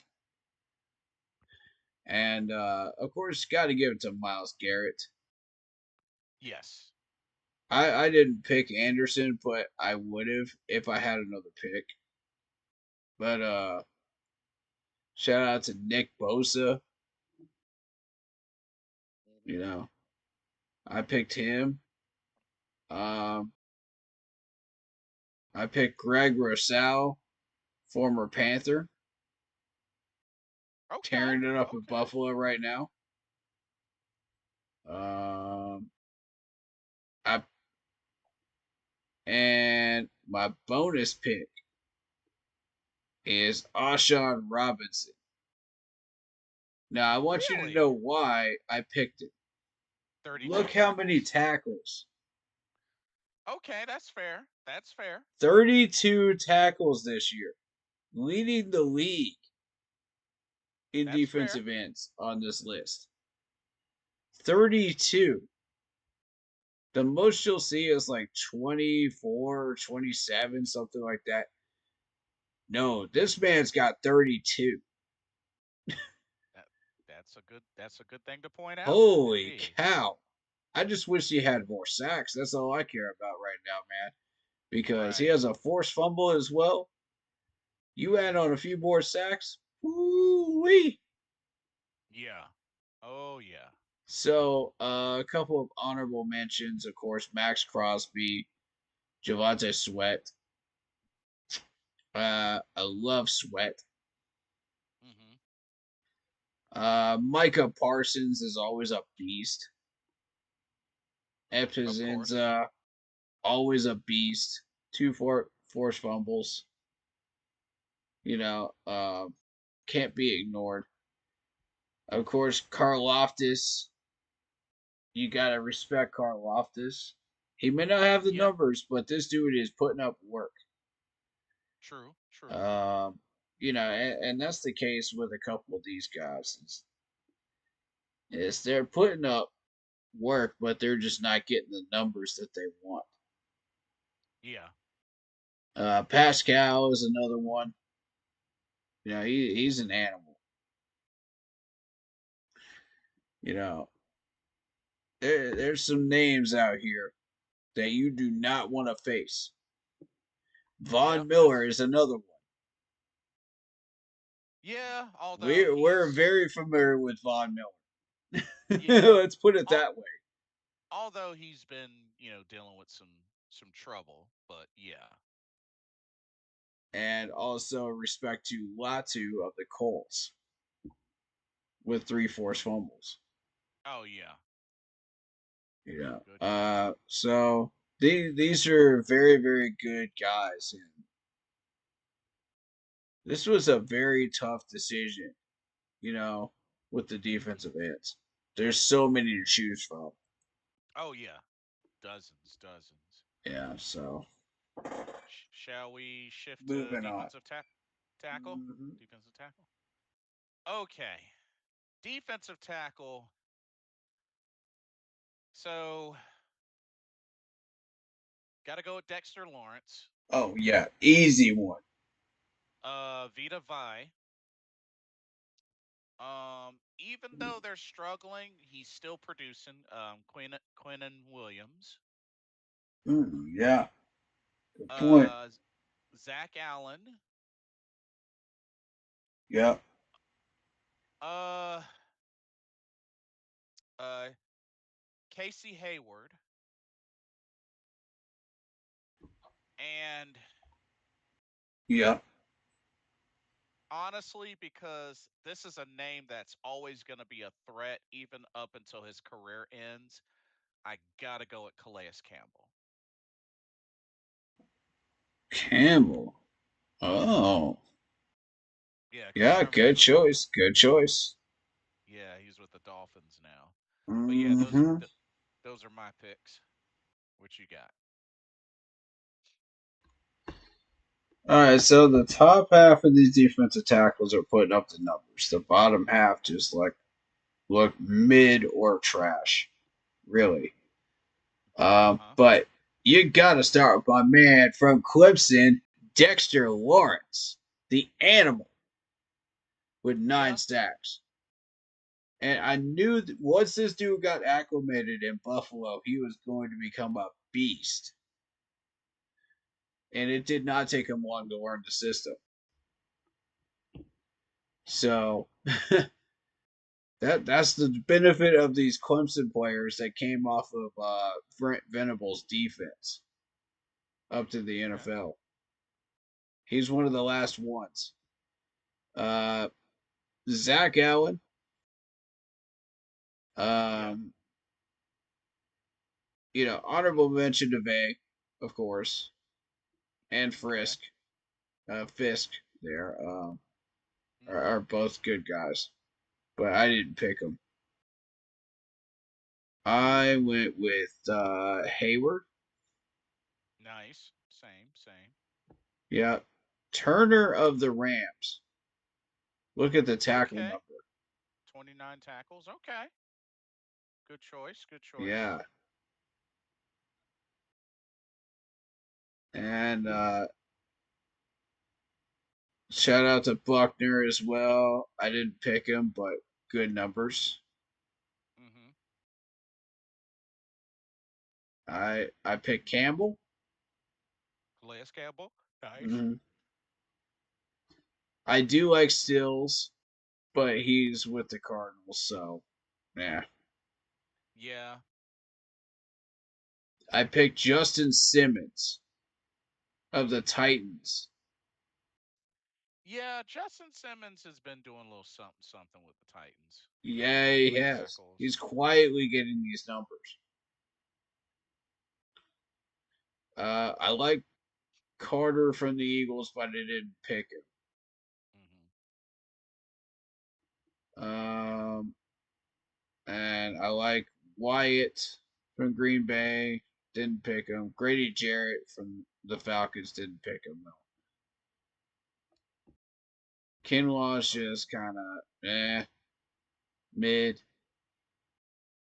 He might have 20 tackles, but he's mid in my opinion. mm. Fair enough. Fair He enough. could be better. He could be better. Give him time. Fair point. Um, who else do I recognize? Ed Oliver for the Bills. Nah, it's Ed ain't. Nah, the rest of these guys ain't really it, man. Shy Total hasn't really done that much. Let's be real. Shy Total hasn't done enough, Correct. I agree. and he might get replaced soon or upgraded soon. So that's my people. Okay. Shall we move to inside linebacker? Yeah. Okay. Um. Oh, you're gonna like these. So had to really think about these, but Zach Bond. Yeah. Um. Mm-hmm. I was thinking about uh Roquan Smith as well. I mean, no sacks yet, but killing it on the tackles. So I'm gonna go with Yeah. Roquan Smith. Um, Bobby Wagner, for obvious reasons. Oh yeah. Robbie Wagner's a monster. Uh, Nakobe Dean. Yep. I like Jacoby. I remember him Uh, being on the radar when we were drafted too. right. Um, Levante David. Yeah. Good choice. Good choice. And for the last one, not who I would have originally thought of, But you know what? He's been doing really good. But Franklin on the Colts, just weak team, but producing heavily. Those are my those are my picks for inside linebacker. Okay, I got Zach Bond. Hmm. Full respect to Franklin for the Colts, man. Look at those two forced fumbles. Love it. Hmm. Um, Respect to Henley, but I didn't pick either one of them. Okay. I like Roquan Smith as well. Didn't pick him, but the tackles, like you said, he's doing a little something Right. something in Baltimore. Yeah. Let's see. Bobby Wagner is always on my radar, but I didn't Yeah. pick him this year. Okay. Interesting. Okay. Yeah, I'm gonna switch it up this year. Huh. Yeah. Shout out to Kobe Dean. I didn't pick him, but I like him. Um, I do like Williams from the Jets too. I didn't pick him, but I like him. Okay. I Good didn't pick player. him either. So, but Yeah. yeah. Is that Earl Thomas? No, no. Oh, oh, I was about to say. I thought he was retired. Okay. Warner from the 49ers. Four forced fumbles. Yeah. Good call. Yeah. Um, Shout out to Nick Bolton for the Chiefs. Didn't pick him, but I did pick Levante David. Oh yeah. Same. Oh yeah, Levante David is a monster. You don't want to play that dude. And we're about to play him this week. Yep. I'm Yep. not looking forward to that. Uh Taylor Moton, be on your guard, man. That's all I'm gonna say. Be on your guard. No kidding. Let's see. Full respect to Kendricks and Murray, but I didn't pick either one of them. I like Overshown. I didn't pick him either. Yeah. Decent sack numbers. Yeah, Devin Lloyd. I didn't pick him, but I like him. Of course, you got Mr. Miller from the Jaguars with 44 tackles. I like him, but I didn't pick him. Jack Campbell. Okay. Jack Okay. Campbell's an interesting one, but I didn't pick him. But I went with O'Kirky from the Giants with three forced fumbles. Okay. So Nice. for Nice. this category really got my attention with the forced fumbles. But I do See. recognize a lot of names that I like. Tremaine Edmonds is another name I like, but I didn't pick him. Perryman, another one I like, but I didn't pick him. Who else we got? Henry Toto. I remember seeing him on that draft board. Uh huh. He's got some potential, but he's not there yet. Right. Right. Um, there was a lot of talk about KJ Britt at the time too. True. So of course you got Mr. Tranquil sitting down there. But here's the interesting thing. I've got to pick my man, Josie Jewell. Really? I gotta go with Jewell, dude. Jewell has been so instrumental in run stopping this year. His presence was felt when he came back. We were Okay. horrendously bad at run stopping until he came back. You could see the difference. It was blatantly obvious. Mm-hmm. It's like we have to have him back. It's essential. Yeah. He became an absolute lightning rod for this defensive line. Everybody started following suit when he came back. And there's a reason for it.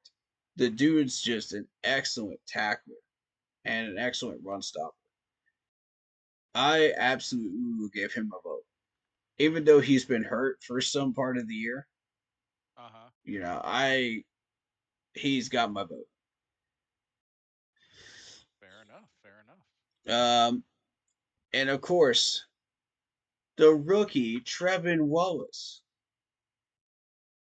gets another vote from me. Oh, okay. Right Two on. forced fumbles, 29 tackles, but Trevin Wallace has been the other major run stopper for us. That if we didn't have these two, we would be dead last in run stopping. That's Dead fair. last. That's definitely fair. These are the two really solid guys that we have. If these guys were not here, we'd be up the creek completely without a paddle. I do like McDuffie from the Packers. He's a little raw, but I like him. Mm, I didn't pick these guys, but Mosley's been around the league for a while. I do recognize that name.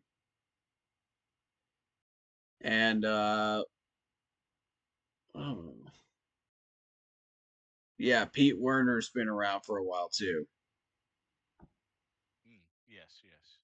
Yeah, so those are just names I recognized and wanted to point out. So moving on to outside linebacker. Outside linebacker, and there is a barrage of great talent here. Oh yeah, Um, this is where I found this dude, by the way, from the Lions. so you know what? I'm gonna let you go first on this. I'm gonna go with Nick Bonito. I like him from the Broncos. Hmm. Look at these 10 sacks, 24 total tackles, and a forced fumble. The dude is silently doing work in Denver right now. And it's a good reason that Denver defense is as successful as it is. I like Greenard from the Vikings, along with his counterpart, Van Grinkle. Both of these guys are just racking up tackles, racking up sacks, and they both have a combined three forced fumbles together. Yep, that they do. That's a good duo right there. And you know what? I gotta pick them both. Absolutely. I like Dexter Fowler, but I didn't pick him. Uh, I'm familiar with Van Noy of the Ravens, but I didn't pick him. But I went with T.J. Watt instead, Yep. Okay. and that's a fair one right there because four forced fumbles for T.J. Watt. Yeah, Yep. he's having a slow year when it comes to sacks, which he would normally be right up there with the rest of these guys. But four forced fumbles, he's focusing more on trying to get the ball loose and the turnover ratio, which is great if you're a Yes. Pittsburgh Steelers fan right Yes. now. And of course, I gotta show my man Frankie Louvu some love. I love me some Louvu, man. I got a Oh signed yeah. ball by this dude, man, and I'm displaying it on my shelf when I get my new place. I'm putting that right on my shelf. Oh, sounds like a plan. I love Louvu, man. I love this dude. And I respect the fact that he felt it was better to play in Washington under that defensive coordinator. I hate it like heck, but I respect it. You know, Right. he feels that's the Understandable. best place to go. You Yeah. know, Absolutely. honorable mention Brian Burns. 28 tackles, one forced fumble, 6 sacks. But every time we talk about Brian Burns, the focus is on sacks, and the Right. dude's just not getting it. He's not getting enough of them, so he's not going to get enough votes. Khalil Mack is kind of going downhill in his career, unfortunately. I like the guy, but Right. Dangerous guy. yeah, those tackles are 15. Mm-hmm. That's a far cry from what he was. True. He used to be a solid tackler. Jared Verse, you got 4.5 sacks from this dude, 28 tackles, 2 forced fumbles. I like him, but not my pick. Okay. Yeah. Sack Collins, same thing. Nice numbers. Not it. Um, Joey Bosa's been having some bad years lately. I have to say that. Clowney just has not been performing. Sorry. I Agreed. like you, Clowney, but this just isn't it. You got to increase those numbers if you want to vote. Nothing personal towards our guys, but I vote for guys that have shown me effort and shown me numbers. Right. Judon is trash. Uh, on the field, only on the field. I just want to remind people of that when I say that word. We got you. Yeah. Yeah, Indeed. DJ Wanham, not it. Sorry, buddy.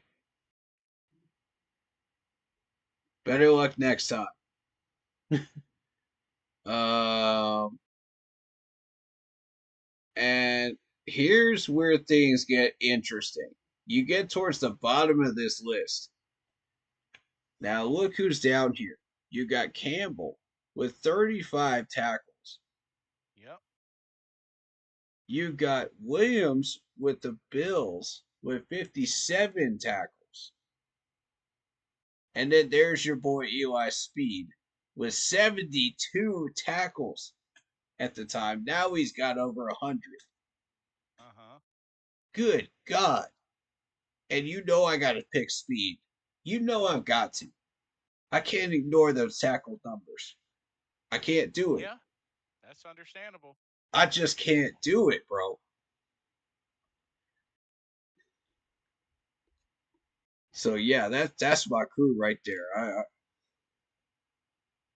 So for me, similar, but I went with Bonito, Greenard, Van Ginkel. I Yep, went with TJ. I went with TJ Watt. yep, I went with I went with Frankie Louvu, yep. and I went with EJ Speed. Good choices, man.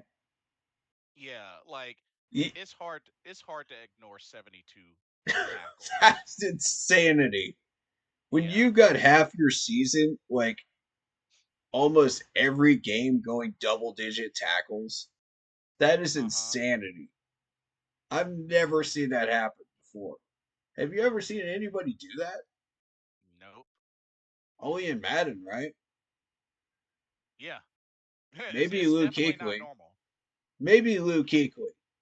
Yeah, he would really be the closest. Yeah, I would say maybe Brian Urlacher got to that Uh-huh. point, but yeah, Thomas Davis. Thomas Davis was on that watch list as well for that. Uh, uh-huh. If he'd have stayed healthy, he probably would have gotten Yeah, I can agree with that. it. Yeah. All right, shall we do cornerbacks? Yeah. Okay, I'll start us off on this one. Um, Definitely got to do Marlon Humphrey. Yep. I mean, leads in interceptions. Gotta go with Dante Action Jackson. Oh, Yeah, I got to. I got to. I gotta go with Byron Murphy. mm, Uh, okay. I then like those tackles. I gotta go with AJ Terrell. Excellent choice. I actually met him. Oh, nice. Yep. Two times. Once as a Clemson Tiger and once as an Atlanta Falcon.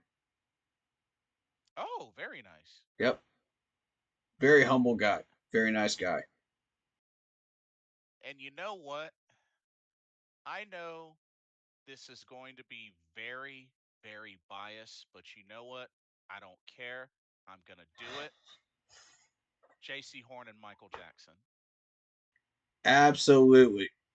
Like Michael Jackson, Yeah. since coming to this team, has really fit excellent Yeah. alongside J.C. Horn. And both have racked up tackles. Both have an interception. I mean, Michael Jackson has Hmm. 41 tackles. You know what? It's just hard for me to ignore. I know the Right. interceptions aren't as high, but you know what? I gotta give them props for what they have brought to the team. They get my votes. So you know what? I went with both of them. Absolutely. So, all right. What about you? All right. So I'm kind of going down this list here. I like Humphrey. Honorable mention to Dante Jackson, but he does not get my vote. Okay. Yeah, you get four interceptions, but where's the tackles? There's the problem. Look at that, 20 tackles. Same problem I had with him before. He's trying to do those knee tackles, and it's costing him. He's letting go of tackles. He's getting burnt, on deep balls, and it shows up in the stat boards. Everybody's Okay. called him out on it. Everybody, including me. So Interesting. honorable Okay. mention, but not it. Respect to his coverage ability though, because it is working. Right. Right. Nobody's messing with him and nobody's targeting him except on deep balls. So I want people to keep that in mind. So if he plays somebody like T. Higgins, he's going to get roasted. If he plays Mike Evans, he's going to get roasted. Anybody in short and medium though, he's got him covered. Okay. Nice little breakdown there. Yeah. So I would honestly put him against the number two wide receivers from this point forward if you want to have the most success, Pittsburgh. Just a little tidbit. I probably should not have said that. Hey, you're being honest. Helping out the Hey, enemy, but you know what I mean. yeah. I mean, it's a familiar face, so it's Yeah, understandable. yeah. But I know him very, very well, so and Right. I know his tendencies. Uh Shout out to Mr. Murphy with the 42 tackles, for sure. Yep. I like it. But I didn't pick him. I picked Patrick Surtain though. Okay. And the reason why is because this dude has the potential to outgain all of these gentlemen at some point down the line in his career. He just needs That's time and development within that Broncos defense. indeed. Right now, he Indeed. hasn't found the right coordinator, but he will. He's been able to hold his own with Denver, though. I will give him that. Yeah. Once he finds the right coordinator, this dude will pop off. I guarantee you, because a lot of people are saying if we don't go J.C. Horn, we're going Patrick Surtain in that draft. Yeah. He was our Exactly. secondary option, and either one was a winner for me Right. because of the potential. We picked J.C. Horn, and the rest is history. I liked Mr. Davis from the Lions. Oh, good pick. Good pick. 40 tackles, and this dude has not been picked on at all over there Mm-hmm. for a reason. Look at the coverages he's been in. It's been excellent. Shout out to Trevon Diggs as well. I like him, but I didn't pick him. Yeah, I thought about him, but just Yeah. Not quite my cup of tea. same. Uh, Jalen Ramsey, of course, is on everybody's radar, but not mine. I like AJ Terrell, man. I love AJ Terrell. Yeah, this dude's gonna be an animal one Indeed. day. He gave everybody fits in a Clemson uniform. Nobody wanted to pick on that dude. Nobody wanted to throw in that direction. There Right. was a Right. reason why. 41 tackles, 2 interceptions already. Just wait till he starts pushing that. Wait for it. That dude's going to be one of the top 5 corners in the league at some Mm-hmm. point down the line. J.C. Horn, you about to have some company. That's There you go. all I'm saying, man. I like these guys. But Benford's somebody I've been keeping an eye on as well. 35 tackles, 1 forced fumble. He has potential, but he's not quite there yet. Fulton, same thing. I've been watching him, but his tackling is god awful. If he Ah. could get his tackling figured out, see that's the trick. He's got 14 tackles right now. If he could get that figured out, the interception number would increase because then he would focus on that. That'd be the next step. Mr. Stephon Gilmore. Of course, we all know that name. Yep. It's impossible not to if you're a Carolina Panthers fan. 31 tackles, 1 pick. If he would just get that interception number up a little bit more, he Right. might have gotten my vote. But unfortunately, it's not high enough. Mr. Gonzalez from the Patriots doing work with the 41 tackles. Respect to him. Mm-hmm. Um, I like Hobbs too over in the Raiders country. 28 tackles, but not it. I picked J.C. Horn and Mike Jack Nice. Nice.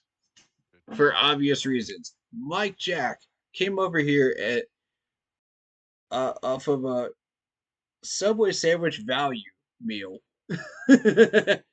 Yeah, when you really think about it, yeah, you're right. A 6th round pick. Come on, man. That's Subway sandwich value. And this dude is killing it. 41 tackles right now. Mm-hmm. Yeah, everybody's struggling on the team with turnovers, but we're working on that. Right. But yeah, dude, nobody is picking on this dude over there for a reason. His coverage is incredible. And J.C. Horn does get burnt once in a blue moon, but come on, he's got a sack. Yeah. He's got a sack.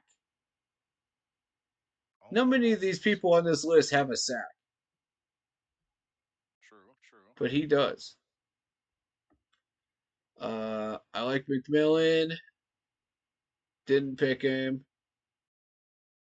Uh, I like Porter from Pittsburgh, but I didn't pick him. I like Taylor Britt. Taylor Britt's got some potential. Give him some time, he'll develop and do some work. Yeah. Fair. Fair. Who else we got? Who else? Ooh, Rizzo Douglas with 33 tackles, 1 forced fumble. Like him. Um, Fuller. Ooh, Sauce Gardner's on this list. I like Sauce Gardner. Same, same. D Jackson is. Did they put him on here twice? Uh, D Jackson. that's Dane. That's Oh, Dane. Dane. Okay, Dane. I get so confused because we have some of the same names and stuff like that on this roster. It's weird this year. But hasn't done enough. Newsom, Nixon, names that I recognize. Trent McDuffie. Just because McDuffie doesn't have the numbers doesn't make him any less dangerous. I pointed him out several times. Uh, Darius Slay, silent killer right there on the Eagles defense.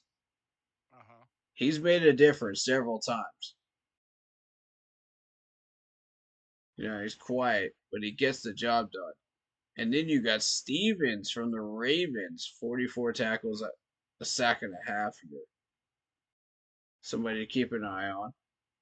Yes, yes. Um, I like the potential of Taylor from the Saints. Holy cow, those are massive numbers. Uh oh. Dang. 47 tackles, 4 sacks, and 2 forced fumbles. Ooh. I'm going to have to See, change one of my votes. Oh. that's. Are you thinking about it? Uh oh. I'm Okay. considering it. I'm considering who all do I have up here? Let me see. Yeah, AJ's keeping my vote. Both the Panther brothers are keeping my vote. That ain't changing. Humphrey's staying. You know what? You know what? Patrick, maybe another year, buddy. Maybe another year. I can't ignore these numbers, man. I can't ignore these numbers. That is ridiculous. That's why you check them all to the end, though. You never know. Yeah, that's fair. That is fair. Oh, and look at Witherspoon working down here, too. Uh oh. 42 tackles to 1 forced fumble. Down here working. Dang, man, there's some good names on this list this year. So yeah, that's I'm giving Taylor my vote for the Saints. Okay. Right on. Right on. Look at Uh, Robertson from the Lions getting 2 forced fumbles. Look at that.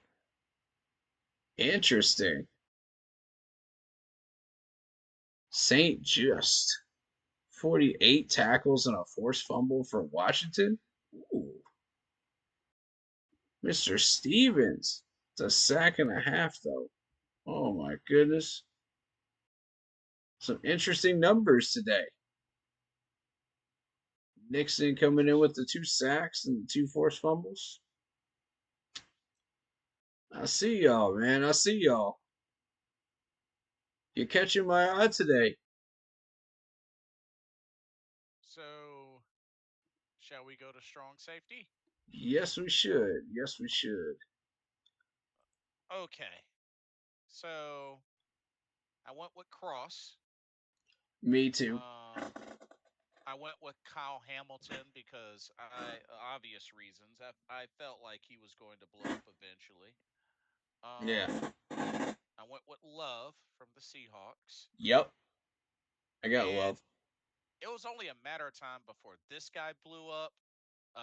Brian Branch. Uh huh. Okay, and if you scroll down, uh, had to go with C.J. Garner Johnson and Bullock from the Texans with the 4 interceptions. Oh yeah, Bullock got mine too. So those are my picks. The 4 picks got my attention too. So what you got? So I got Nick Cross, obviously on my vote. Hmm. Shout out to Buda Baker, but he didn't get my vote. Shout out to Kyle Hamilton, but he didn't get my vote. I gave my vote to Mr. Love of the Seahawks. Okay. I gave my vote to Mr. Brandon Jones of the Broncos. Respect to Jeremy Chan, of course, but he didn't get my vote. Um, Jordan Whitehead, but he doesn't have any sacks, forced fumbles, or picks. Is interesting. But Mr. Branch got my vote. Nice. Good call. Yep, yep, yep. I'm keeping an eye on Justin Reed, though. I got a feeling about Justin Reed. Fair. Fair.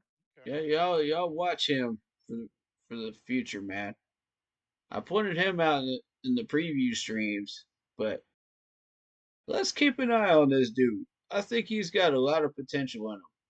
He's going to explode some point down the line.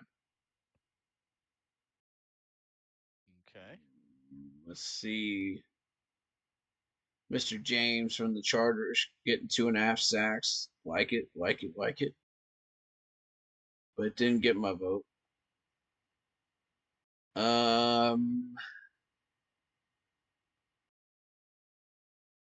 Paulo Mayo hasn't exactly like stood out. He doesn't. He has 1 sack, but he's essentially blending in. I need him to do more. Okay. Understandable. Yeah, I'm just A not little bit feeling it. more. Mr. Smith from the Buccaneers gets my vote Okay. with 3 forced fumbles. That's a game changer right there. You got that many forced fumbles on you. That's going to change the whole game. Hmm. Um, I like Gardner Johnson. I like the 2 picks there, but I'm not picking him. Okay. I am, however, going with Bullock. 4 interceptions is a game changer. I picked Agreed. him. Um, is that Von Bell? Yep, that's Von Bell. Boy, he is falling off the wagon wheels. 20 tackles and 1 pick? Really? Yeah, Come that's on, it. Vaughn. Where you at, bro? Where'd you go to? Oh, man. That sucks. I liked him, too. Yeah. Uh, and Fuller's kind of been garbage. Sorry, Fuller, but it, no, no. I've had a lot of questions about Fuller, Just but hadn't been doing it. Just hadn't been I doing do it. like Mapu. 2 forced fumbles. So just another honorable mention. But yeah, that's it for that. Okay, free safety. I'm gonna tell you right now, this was easy for me. This was very easy for me. Yep. Um, Kelvin Joseph, Yep. Xavier McKinney, Yep. Reed Blankenship. I like Blankenship. Yep. Had to go with the Honey Badger, Tyron Mateo. Mmm. Good choice. Uh, an obvious one because he's destroyed us on multiple occasions, Jesse Bates. Yep. Definitely has. And Damar Hamlin. Oh yeah. Those are my picks. All Like I right, said, this so was an easy one for me. So Mr. Joseph gets my first vote for obvious reasons. He hmm has been dominating in Detroit. yep. Mr. McKinney gets my second vote in Green Bay. Love that sack. Uh, hmm I've been very much watching Blankenship. He used to be a kicker for Georgia, and they made him a free safety. Yep. Yeah, Interesting how that worked out. yeah. Sometimes if you don't work at one position, maybe you'll work somewhere else, and it worked out.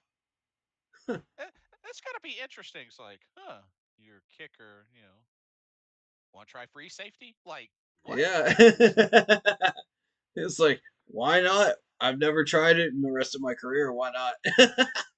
It's And like, it worked. okay, At the NFL level, like you have to relearn all of that stuff to be a free safety at that level. It's like, wait, what?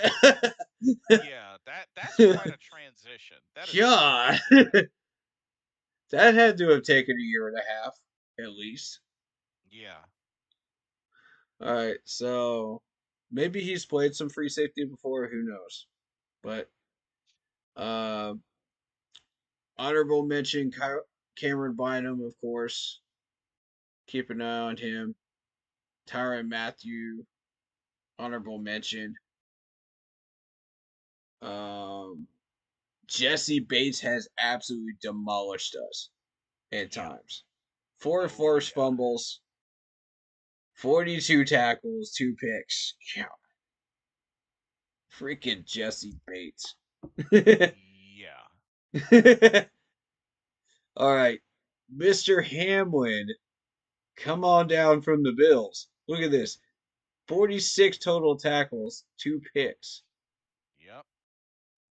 Dude is a game changer Yep. And I'm in so Buffalo. glad that he was able to bounce back from the health scare and continue his career. Now, here's something you don't expect Mr. Blackman of the Colts. 46 total tackles and a half a sack. Okay. What you're not expecting is the half a sack because that's not who he is. That's not really what he does. Right. It's out of character for him. Like he's been a solid like coverage man for a number of times and run stopper. Fair. So to see that half a sack is interesting. So they sent him in on a blitz and he helped out apparently. Um, Now here's the number you're not expecting if you're a Panthers fan. Xavier Woods, 47 tackles. Yep. That took me off guard. I was like, what? Dude, you're kidding me. hmm After all the missed tackles this man has had this year, you're kidding me. He has 47? Apparently. Uh, Maybe I need to watch more of his tape, man, because that does not make sense to me. You look at all these other guys that are tackling machines. You got Jesse Bates out here. You got freaking Namar Hamlin. And this dude's getting like 47? Like, that's the number that makes no sense to me. I don't. What? Yeah. Okay. Cra- Crazy, isn't it? Yeah. It caught me off guard. I was like, all right, well. So here's the one I picked. Mr. Byard Oh, from from the Chicago. Bears. Yeah. Yeah, 51 total tackles, one sack. He's leading the tackle column. So you kind of go through here. I like Cook. I like Gilman. I like Hookers. Uh, let's see. Javante Adams from the Jets is interesting. Yeah. somewhat. If the Jets were ever to part ways with a few more players, he would be one of them I'd be interested in. Uh, Duggar with his numbers up there. Mr. Fitzpatrick quietly getting 45 tackles and a forced fumble. Mm-hmm. Very impressive. Um, you got Mr. Locke with 34 tackles, 1 sack, 37 tackles, 2 forced fumbles. Mr. Martin from the Washington Commanders. You got Mr. Thompson quietly getting his 36 tackles. But the one that stood out to me down here was Mr. Quentin Lake Ah, of the yes. Rams. That was a name I saw as well. 55 total tackles, 2 sacks. That's a game changer right there. Those types of numbers. Uh-huh. Oh yeah. So that's the stuff I noticed. Anyway. And I look for guys that are solo tacklers that are going to hold their own one on one, man on man. You know, Exactly. and Mr. Woods finally became one of those tacklers when he went one on man, macho on macho with Travis Kelsey in one in open field. Bravo, Ah. Mr. Woods. Bravo. That's how you get my attention. That's how you earn my respect. Keep doing that. So, special teams, kickers, go. Okay. So for kickers, uh, went with Boswell. Went with Fairbarn. Went with Dicker from the Chargers. I went with Tyler Bass from the Bills. If it wasn't for the blocks, I would have went with Young Koo, but had a couple of blocks there. Uh, Obviously had to go with Justin Tucker, and I'm a little biased, but what the heck, Eddie Pinero. All right, so I'm going to start with Aubrey of the Cowboys.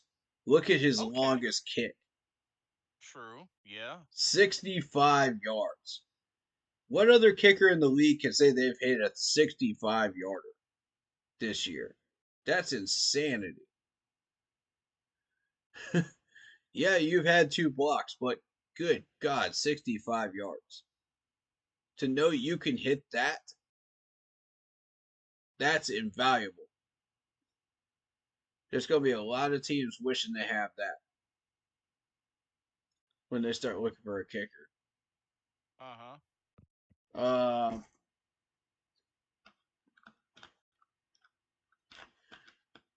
so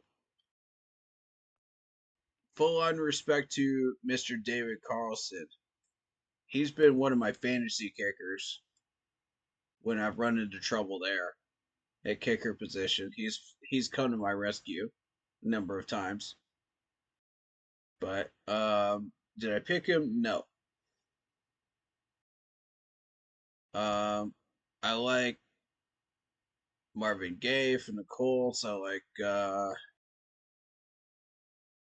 but I chose Mr. Bass from the Bills. 61 long.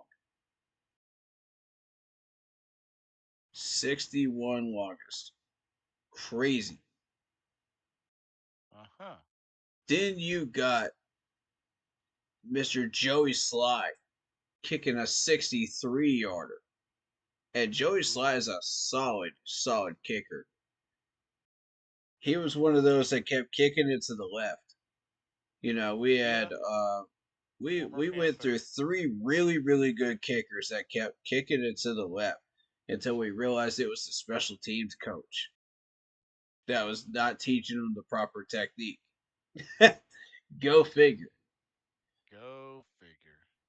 But we lost Joey Sly to that, and now he's kicking 63 yarders for the New England Cheatriots, which pisses me off. But anyway, I picked him. I don't know why, but I picked him. I hate it. I hate picking Patriots. I hate it. You couldn't hold back on this one, It huh? drives me absolutely bananas. But it's Joey Sly. Come on. All right, so Harrison Buckner, solid kicker, absolutely on target all year long. Dude's never missed. He does not miss. I I Fair. I watched him during that Chiefs game. When we were playing the Chiefs, and I was like, this dude is never going to miss.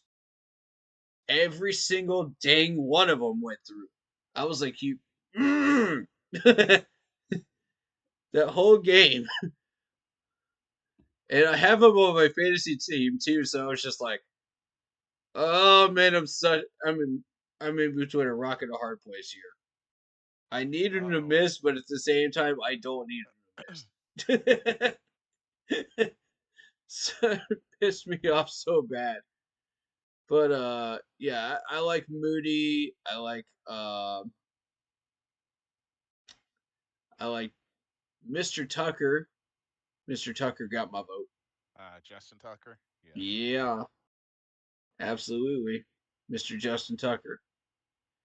Um Bates gets an honorable mention. I like Bates. And of course I picked Eddie Pinero, Steady Eddie. Steady Eddie.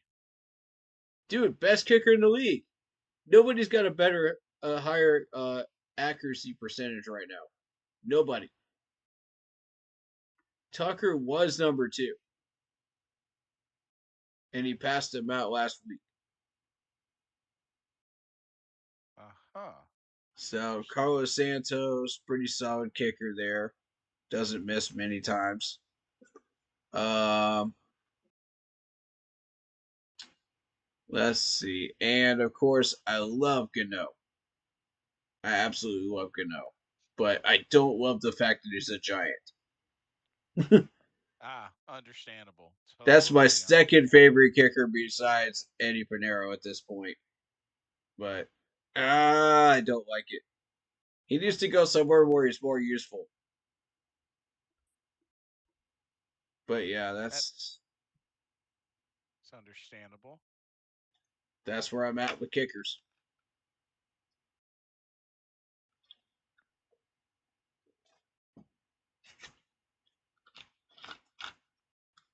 Okay. So what's next? Long snapper? Yeah, long snapper. I really didn't even waste my time with long snapper, to be honest with you. Same. But I will give JJ Jansen a vote. Absolutely. Well, he's the oldest long snapper in the league, isn't he? Probably. I think he is actually, because I haven't seen anybody that's been here that longer than him. Same. Mm, Well, shoot. I guess we might as well go to punter. yep. Uh, I mean, so there's only really a few punters that really stand out to me, to be honest with you. Townsend, of Yep. course. Yep. Uh, excuse me. Bless you. Thank you. Uh, Bortraquez. I mean, longest was an 84-yarder. Ooh, I forgot about him. So, Good him. eye. Good eye. Uh, Behringer. I mean, 75-yarder. I mean, I know he's a Patriot, but yeah. Uh, yeah. Uh, let's see. Oh, Cole from the Raiders. Recco from the Bengals. Yep. Mm-hmm. And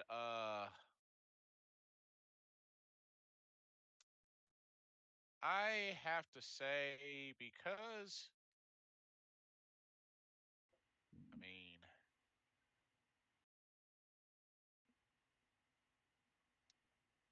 from the Jets, Morstead. Yep. I mean, very notable name, Mm-hmm. but those are my picks. I mean, pretty straightforward for the most part.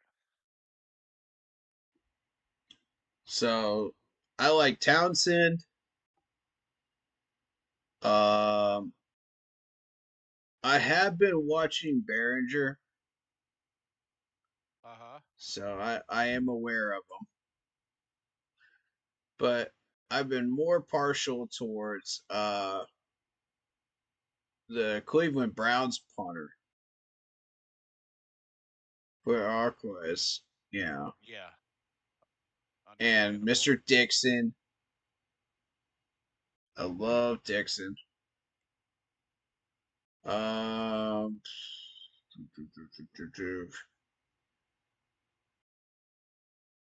Reckow from the Bengals, Cole from the Raiders.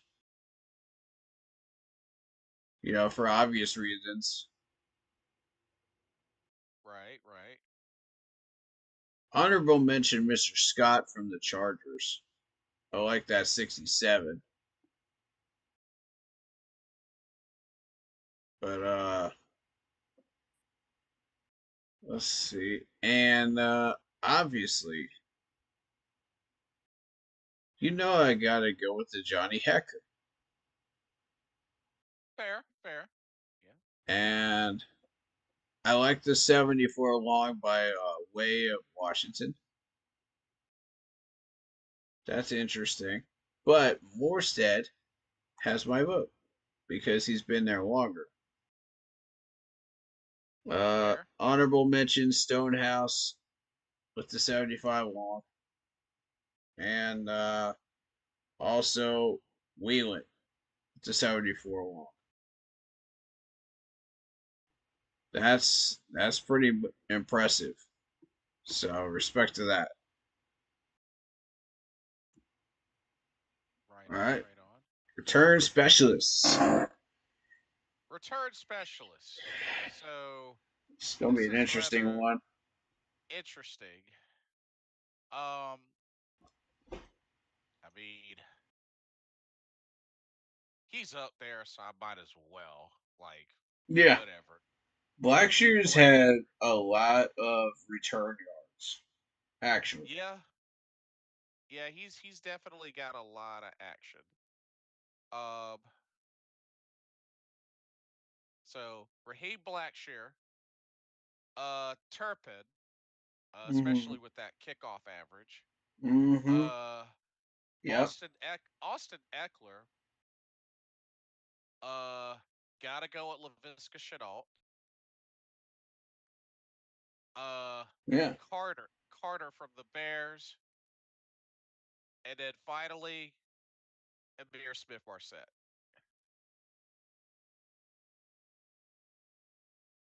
Yeah. So Where's ISM? Ooh. Actually, there he is. Yeah. Yeah. I should be picking ISM, actually. Yeah. You're right. You're absolutely right. I'm going to give him a vote right now. As a matter of fact. So I got Blackshear, obviously. Kickoff returns. Numbers are through the roof. Turpin. Love Turpin. I uh like huh. Austin Eckler. You know, everybody's just like, oh, Austin Eckler's not worth it anymore. He's not doing anything. Until you take a look at his return numbers, that's where he shines. That's why he's getting all of these carries. Come on, guys. Come on, get off Austin Eckler's nuts, Let man. Let the man breathe. I him breathe. like Laviska though. That's a good dude right there. Um, yeah, I'm actually gonna give him a vote. Let me give him a vote. Yeah. All right.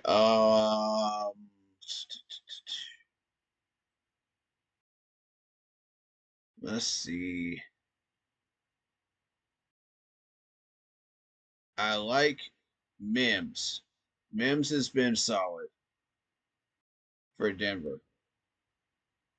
ISM picked both of them.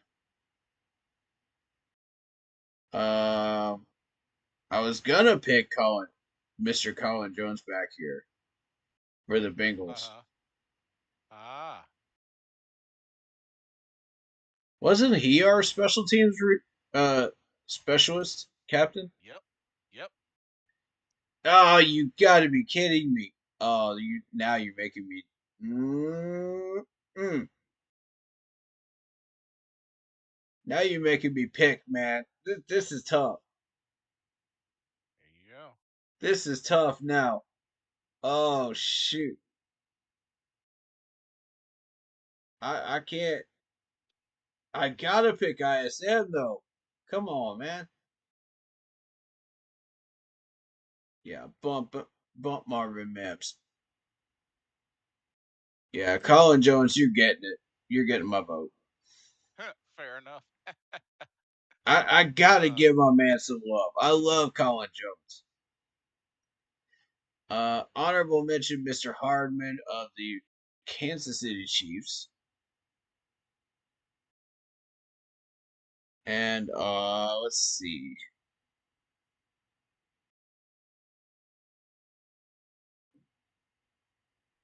I don't see anybody else that really catches my eye down here. Hmm, yeah, not real impressed. But yeah,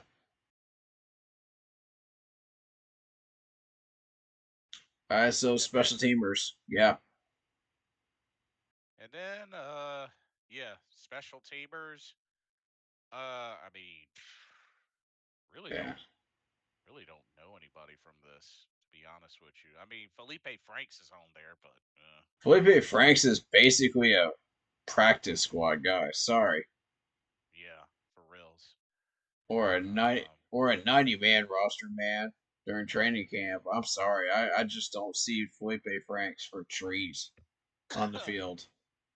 With all yeah, due respect, you know, if he's welcome to prove me wrong. right. I would love for him to prove me wrong. Any of these players that I'm calling out, please do prove me wrong. Shut me up. Make me eat crow. Fair enough. But yeah, I really don't have nothing on this list, to be honest I've with you. got Reeves from Washington. I've got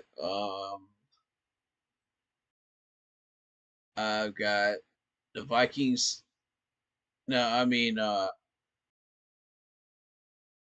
the Lions Becky. I've got the Eagles Ringo. I've got Coshrane from the Chiefs. I've got the Vikings Sherfield.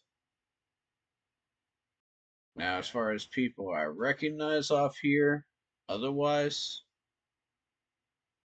Neiman from the Chargers I recognize. Let's see. Hewitt I recognize. Hummel I recognize. You're not going to forget the name Ford Wheaton. I can tell you that. Uh, that's a very unique name, and Eichenberg. I recognize Eichenberg, but Okay, beyond interesting. that, like I really don't recognize the rest of these guys. Oh yeah, Schooler. Schooler's been around for a while too, but that's really it. I don't recognize any of the rest of these guys' names, except for Felipe Franks, who is not getting my vote. Nah, Sorry. he didn't get my vote either. So I don't. Yeah, I But gave Bishop a vote of the Bills.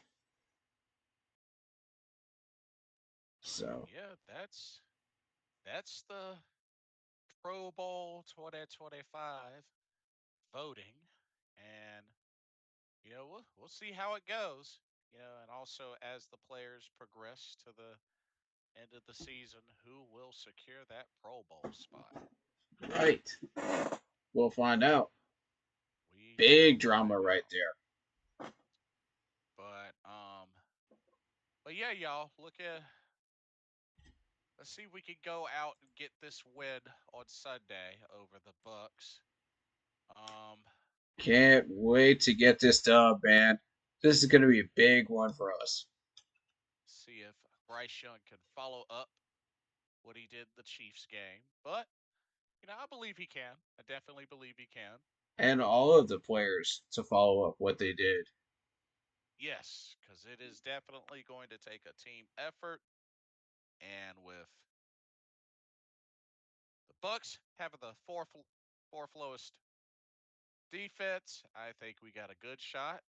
Let's go out and get this dub. Mm-hmm. But anyway, think I'm think we'll conclude there unless you got anything else. No, I just want to say if you were producing and you're a player, keep producing. Keep doing what you're doing. Stay consistent. Whatever Yes, you did absolutely. that you changed on Sunday to make it your gameplay better, keep doing it. Don't slack off. Don't get lazy on me. Don't have a cardiac cats game against the Buccaneers. Please do not. You know, this is an important week for us. We've got to make a statement, not even just around the league, but in our own division, and show the rest of the division, oh hey, we are still here. We still exist. You know, Yes. in our own building. You don't mess with us in our own building. You know, and I see a lot of potential. I see the roadmap getting clearer and clearer as far as what we need to be doing and what we should be doing as far as fixing the rest of this team.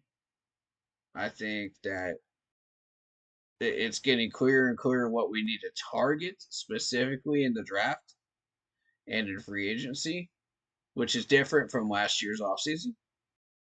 Because the first year is just evaluation. We need to understand what we are doing with.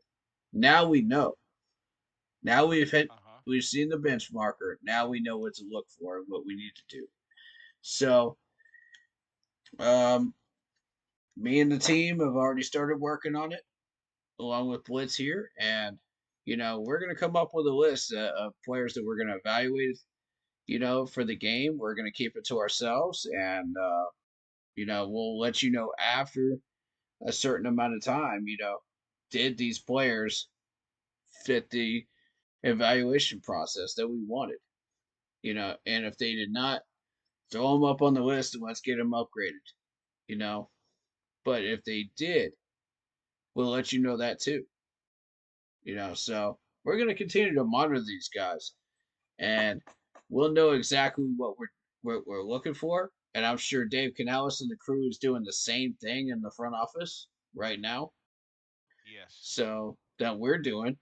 So I'm excited, because the process is starting to come to fruition a little bit. You're starting to finally see a little bit of the results and a little bit of the sunlight. You know, stay hopeful, stay happy, man, because the future is starting to look bright in Carolina. We're starting to see the end of the tunnel, folks, and it's looking Indeed. beautiful.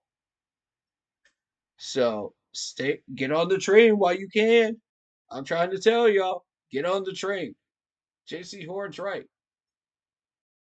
because you don't want to get left behind. Definitely don't. Don't get left behind. This team is moving, and I'm telling you, you are going to regret it if you don't jump on here. We may not be looking like a champion this year, but I'm telling you, next year, if we settle for anything less than 500, I'm questioning Dave Canales myself because there is no way that we should be settling after this next offseason. No way. Right, right. Yeah. Be patient. Work with him, Mr. Tapper. Do not get involved. Just keep doing what you're doing. Stay out of the way. Let the man do his job. Let Indeed. Dave and Dan do their jobs because it's working.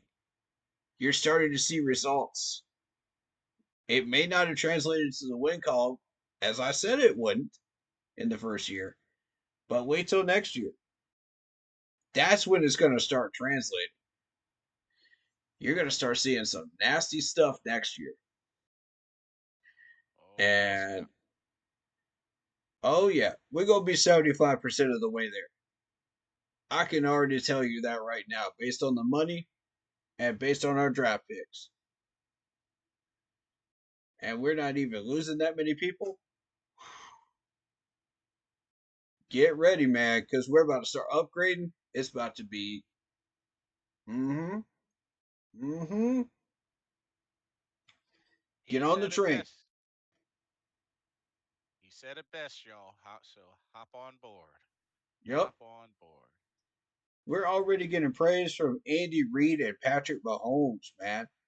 We haven't even fully built this team yet, and we're already getting praise from them. Holy crap. So Yo, we're if that doesn't tell you we're doing something right, I don't know what does. facts. Yeah, But that's Super yep, Bowl winners. But yeah, let's go get definitely that win. gotta build on that for sure because that's yeah, that's gonna stack. That's definitely gonna stack. Hmm.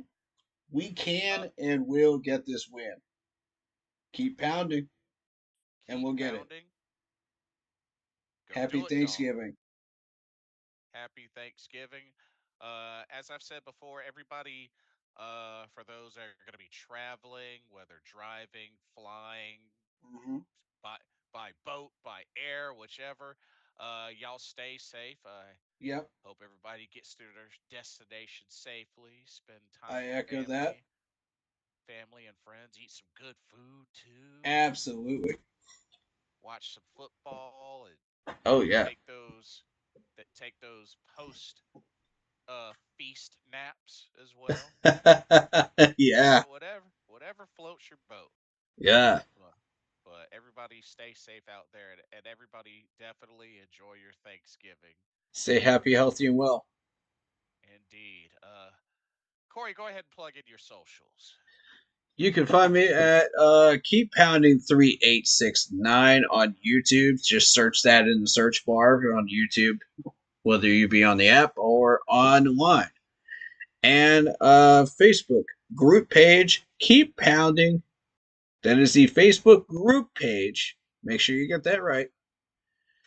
Because I've had some people say that they were confused on that. So it's the group page uh, for in-game posts, polls, opinions, and reactions to NFL news, such as scheduling and the Yahoo Sports Fantasy Football League, courtesy of the Yahoo Sports app. Nice, nice. And like I said, y'all, keep pounding. No matter what, we're gonna get through this. It will get better, but stay the course, y'all. Stay the course. Stay the course. Do not derail. And looking forward to getting this win and hopefully start a potentially another win streak. But we will see. We shall Mm-hmm. see. Want to thank everybody for coming out and chatting on my channel, Corey's channel. Thank y'all Shout so out David much. Fields. Appreciate you and everybody else viewing on my channel. Indeed. Indeed. This was really good. But gonna get ready to get energized for the Thanksgiving festivities. But everybody, stay safe. Enjoy your Thanksgiving. From myself, Blitzballchamp, and Keep pounding. we will see y'all in the next video, live stream, post game, all of the above. Look forward to it. We will see y'all next time. Good night, everybody.